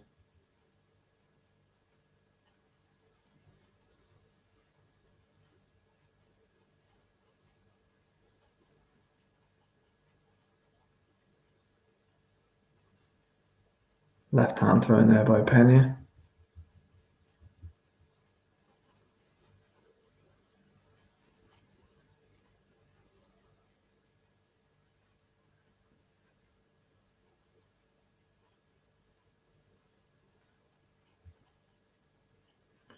One minute into the co-main event, not really too much action so far. Oh, lovely jab by Raquel Pennington. Snap the head back of Pena.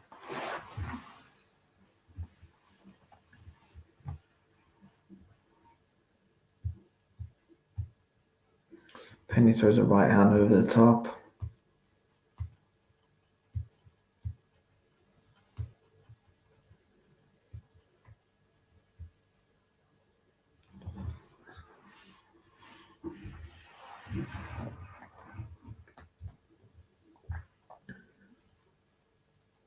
Three minutes to go in the first round. Not too much going on so far. Both females throwing some jabs. Look fairly lazy jabs from what I can see.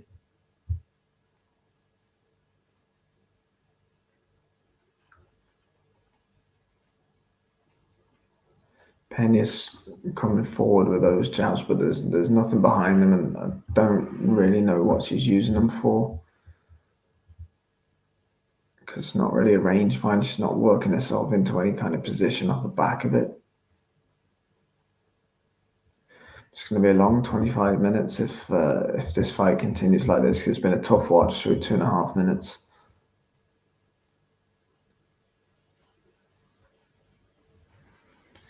Neither woman really looking to pull the trigger too much.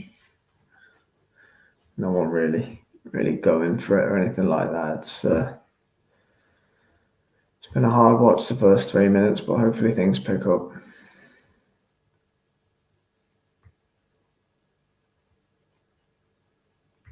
Good shots by Pennington.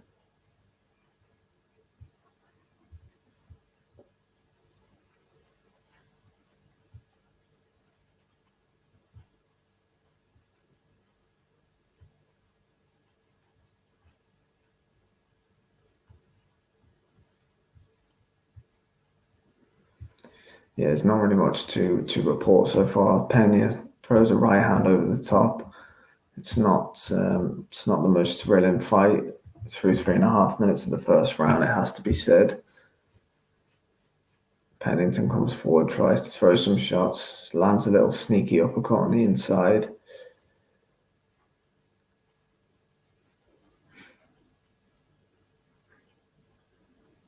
Pena stumbles a little bit, but I think she just slips on the octagon more than anything there.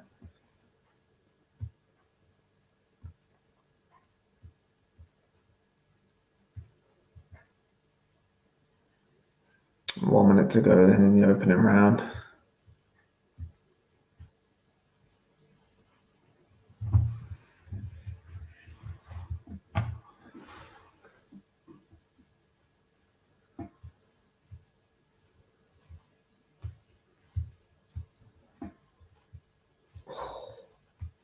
Pena narrowly misses with a swinging left hand, but yeah, 35 seconds to go in the opening round.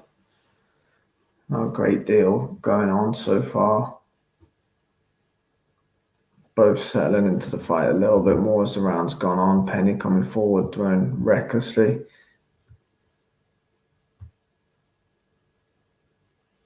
Good right hand over the top by Juliana Pena.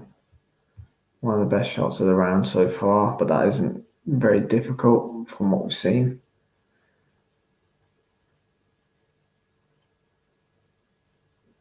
Good body kick by Pennington on the bell. And one round in the books.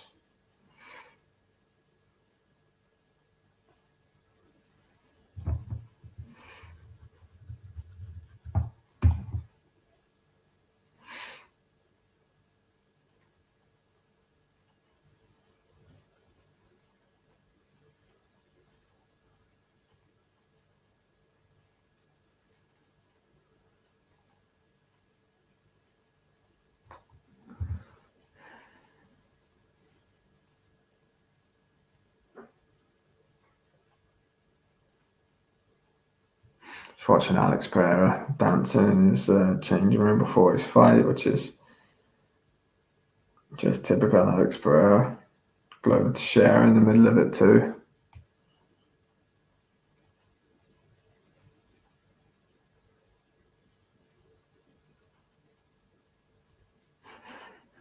Incredible.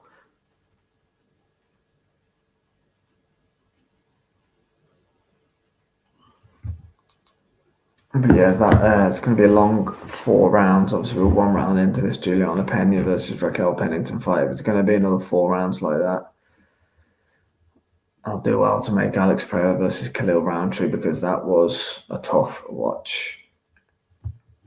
But here we go anyway. Round 2 is underway.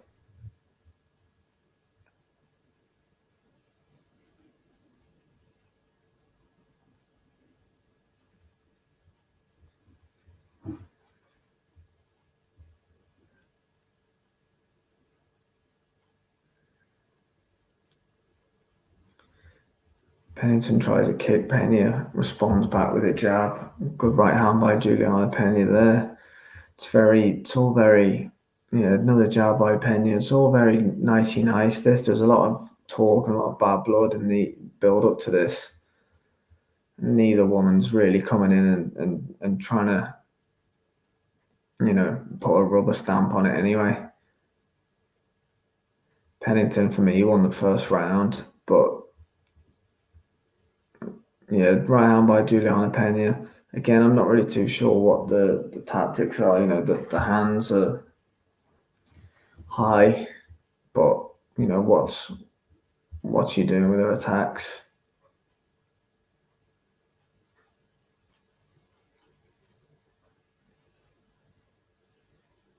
Let's see if any of them can build on it more in the second round. We've got 3.5 minutes left. Okay, we've seen the first initiation of a grappling exchange here from Raquel Pennington.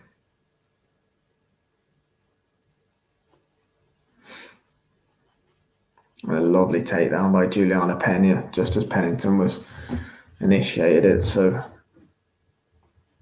Pena, let's see if she can work this position now.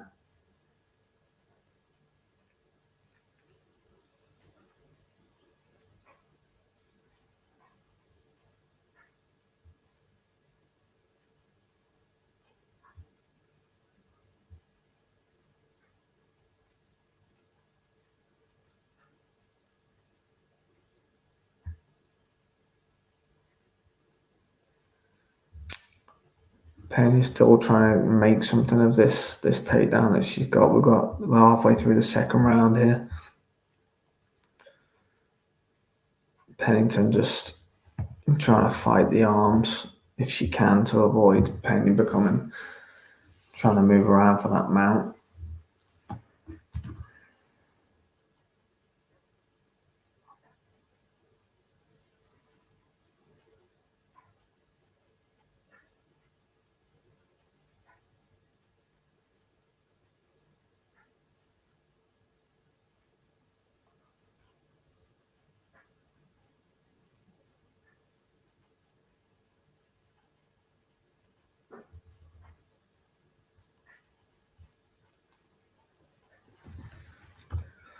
Much more the same in this second round. There hasn't been too much action. Juliana Penny secured a takedown, so she's still trying to work up it, but there's not really much going on. She's going to win the round if it continues like this. Got 1 minute 28 left on the clock.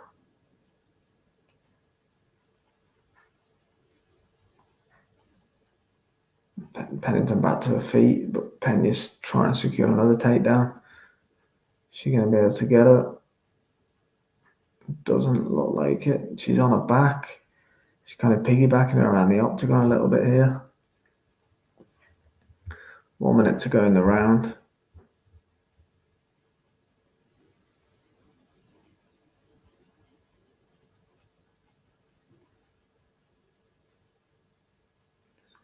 Penny desperately trying to stay on Pennington's back here.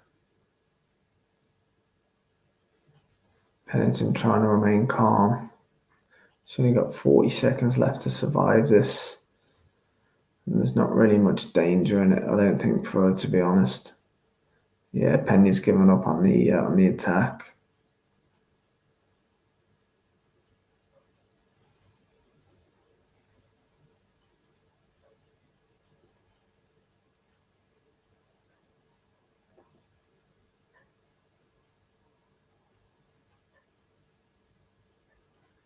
Ten seconds to go then in the second round.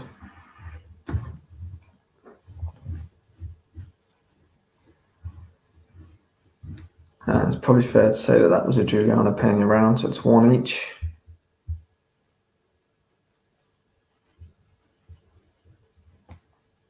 Headed into the third round, but again, for being completely honest, bit of a tough watch so far. We're gearing up really towards Alex Pereira versus Khalil Roundtree that will hopefully be taking place within the next 30 minutes or so.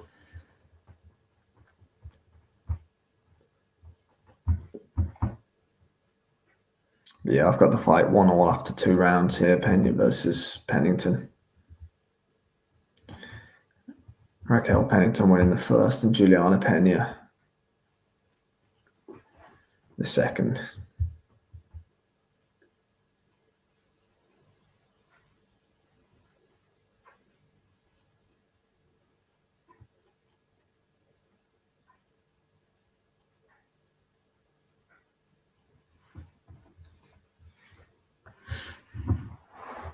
Here we go then, round number 3, about to be underway.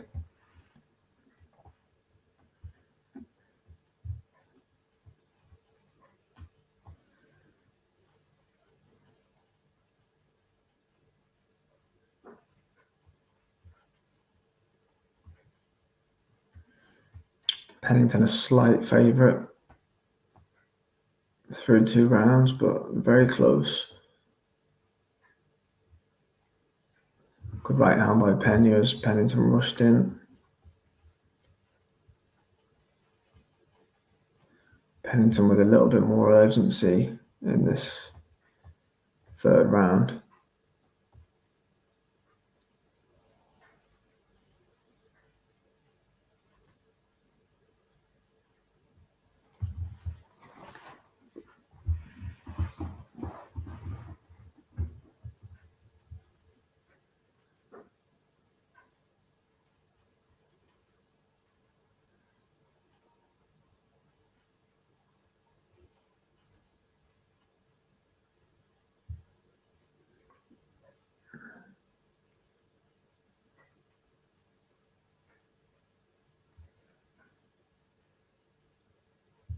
Oh, good shot by Raquel Pennington. Don't know if Penny felt that one. First bit of meaningful action in the third round.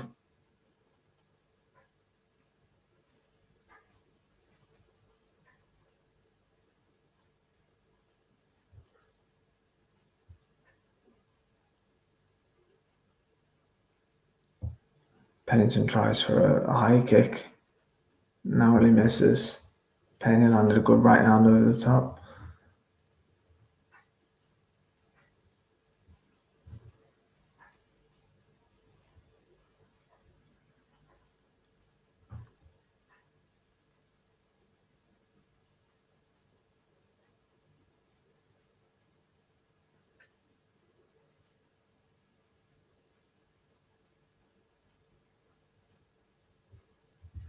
Yeah, I can't even lie about this one. It's a tough watch. Very, very tough watch.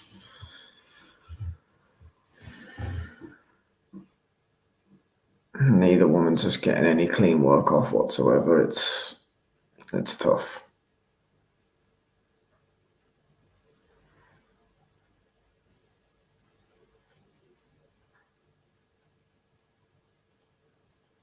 Oh, Pena secures another takedown. That's big for her at this stage. She's getting some ground and pounding on Pennington.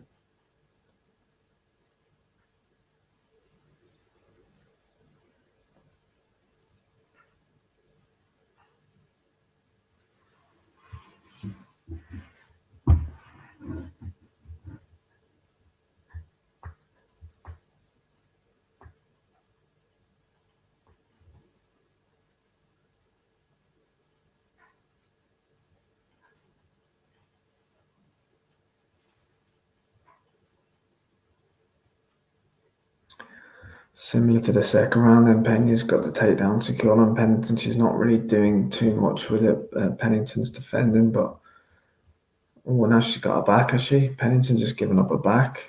Don't know if she's not got any hooks in or anything like that, so it's not too dangerous for Pennington at this stage. But okay, Penny's trying now. She's looking to get her hooks in. I think she may have them in now. Okay, she's got 1 minute left to work here. Juliana Pena. It's not a great position for Pennington. I don't think she's in too much trouble with it or anything like that. But she's got 1 minute here to see if she can lock in a rear naked choke. Juliana Pena.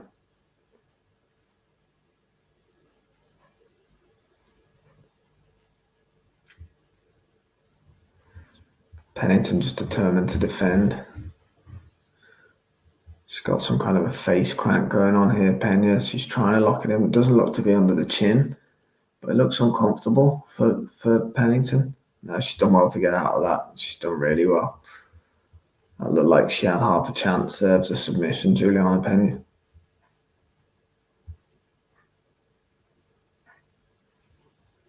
She's only got 18 seconds left to survive this on the back, but it's another round for me for Juliana Pena.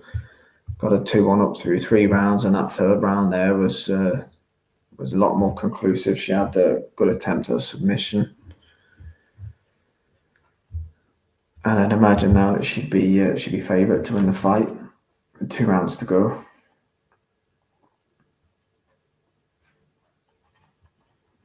Pennington probably needs to try out some new tactics into this next round here.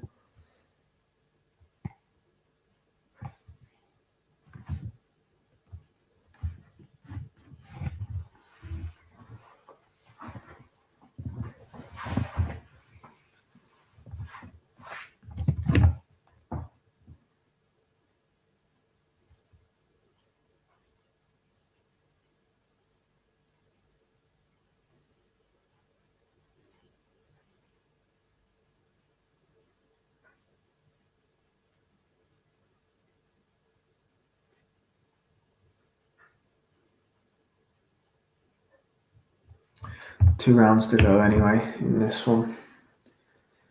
I've got Juliana Pena 2 rounds to 1 up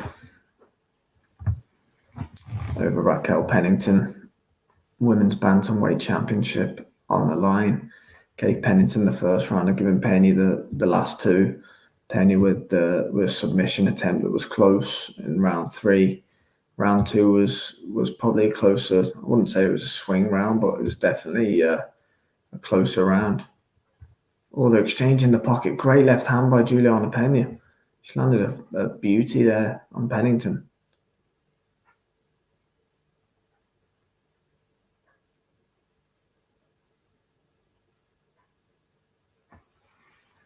Bit more of a striking match through 30 seconds of round number 4.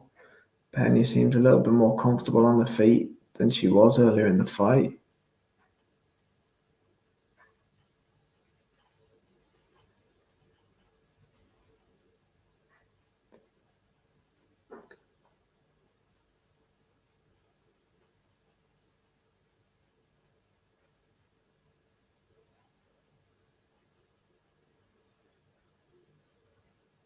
Yeah, we're on a bit of a striking match then in this 4th round. The first minute of the 4th round's been very interesting.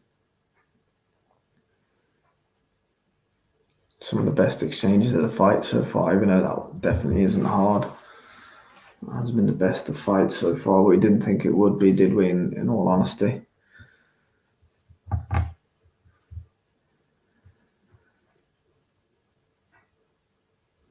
Penny narrowly misses with the right hand over the top.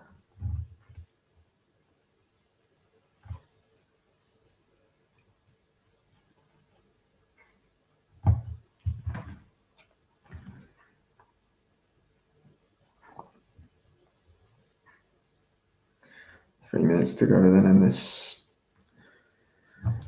4th round.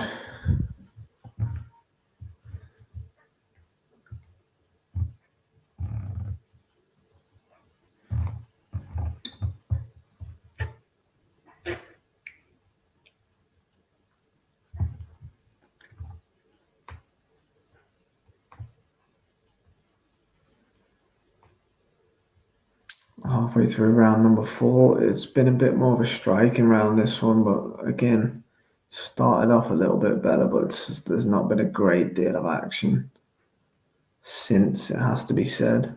Good right hand by by Raquel Pennington there though.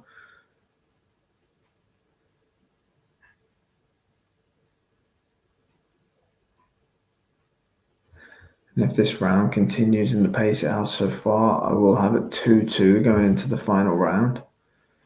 Anyone's to play for.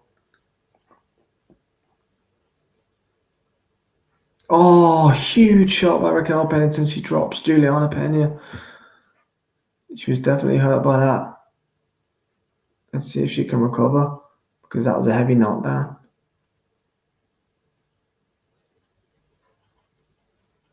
And she's jumped a choke here, Raquel Pennington. Pena's very tough, and she's trying to get back up to her feet. She's jumping a guillotine here. And she's let go of it.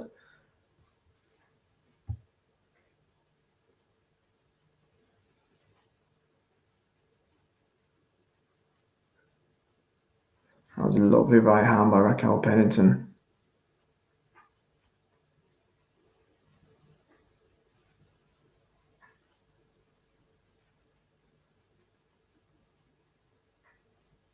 See how Penny can recover. She's got a minute left to survive the end of this 4th round.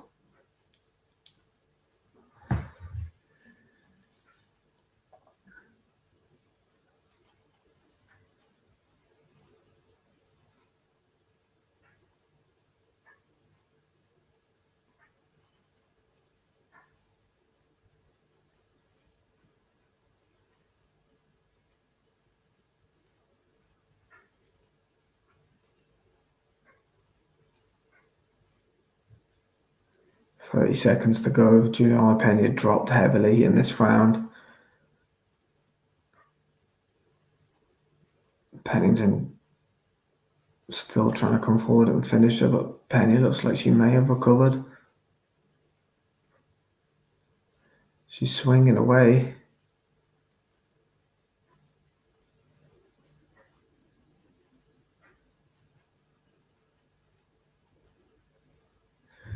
And she survives. I've got a 2-2 going into the final round, but that was a huge fall for Raquel Pennington.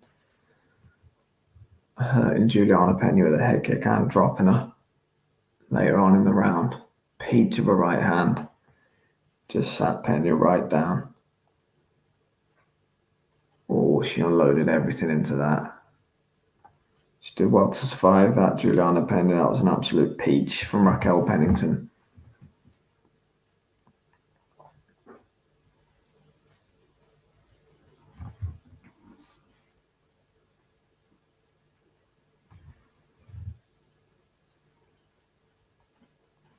I've got a 2-2 going into the last round. It's all to play for on my card. Whoever takes this one will take the fight for me.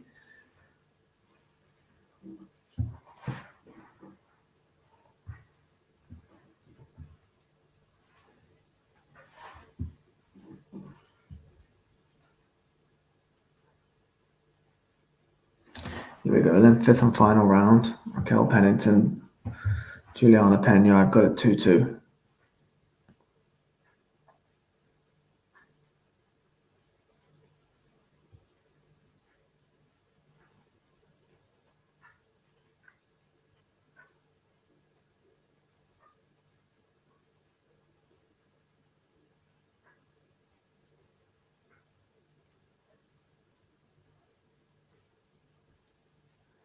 Pennington's got to keep this fight on the feet in this fifth round. She definitely has all the advantages on the feet.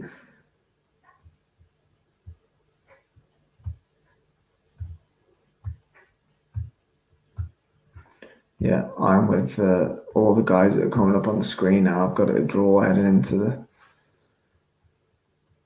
the fifth round. It seems to be the general consensus is that it's 38-38 heading into the final round.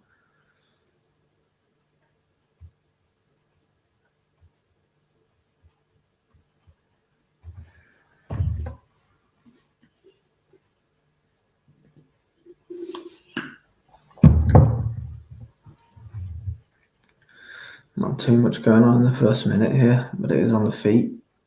So it favours Pennington so far. Pena coming forward, trying to throw right hands, missing.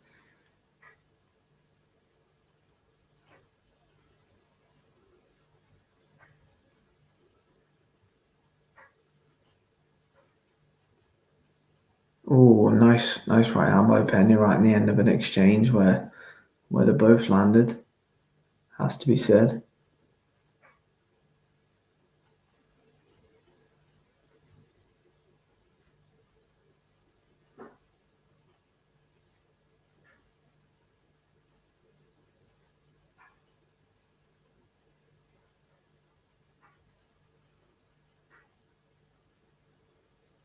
Clinch now that's been initiated by Pennington. We've got 3 minutes left in the final round.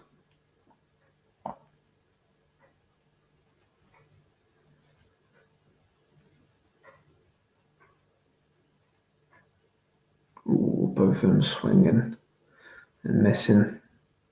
Back towards the middle of the octagon.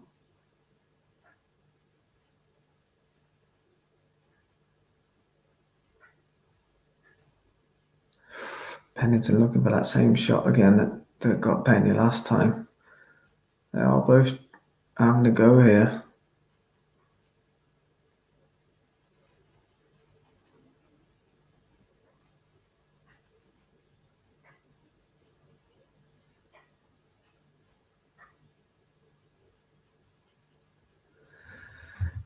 Pennington's gone the slight favourite in play. We've got 2 minutes left. Let's see if any of them can take the initiative here. I think this fifth round's still to play for.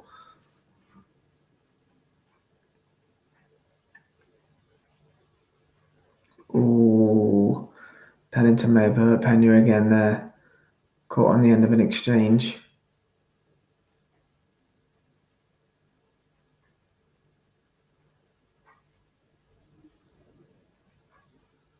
Oh, Pennington coming forward and throwing with some real venom now.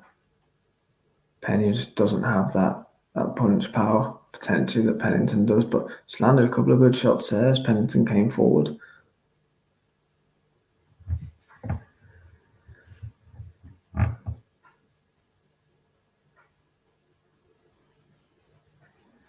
Approaching the last minute of this fight then.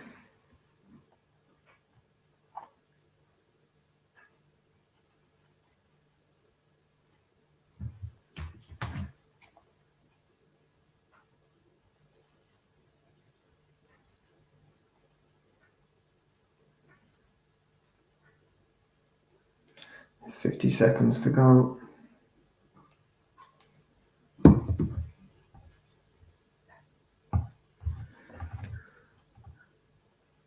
Oh, good right hand by Juliana Pena.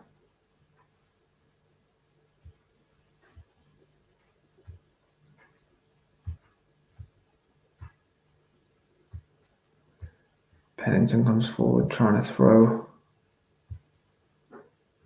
Penny tries for a knee.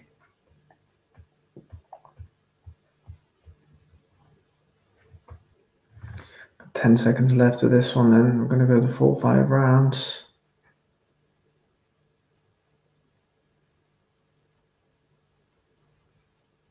Top 5th round to score. And there we go, that's it. Fight's over. They embrace. It was a bit of a tough watch at times, but I'm not too sure who's going to take it. 5th round was close. Pena, for me, landed the crisper shots, but the volume and the momentum was all with Raquel Pennington, so don't be surprised if Pennington takes it 3-2, but very close fight overall.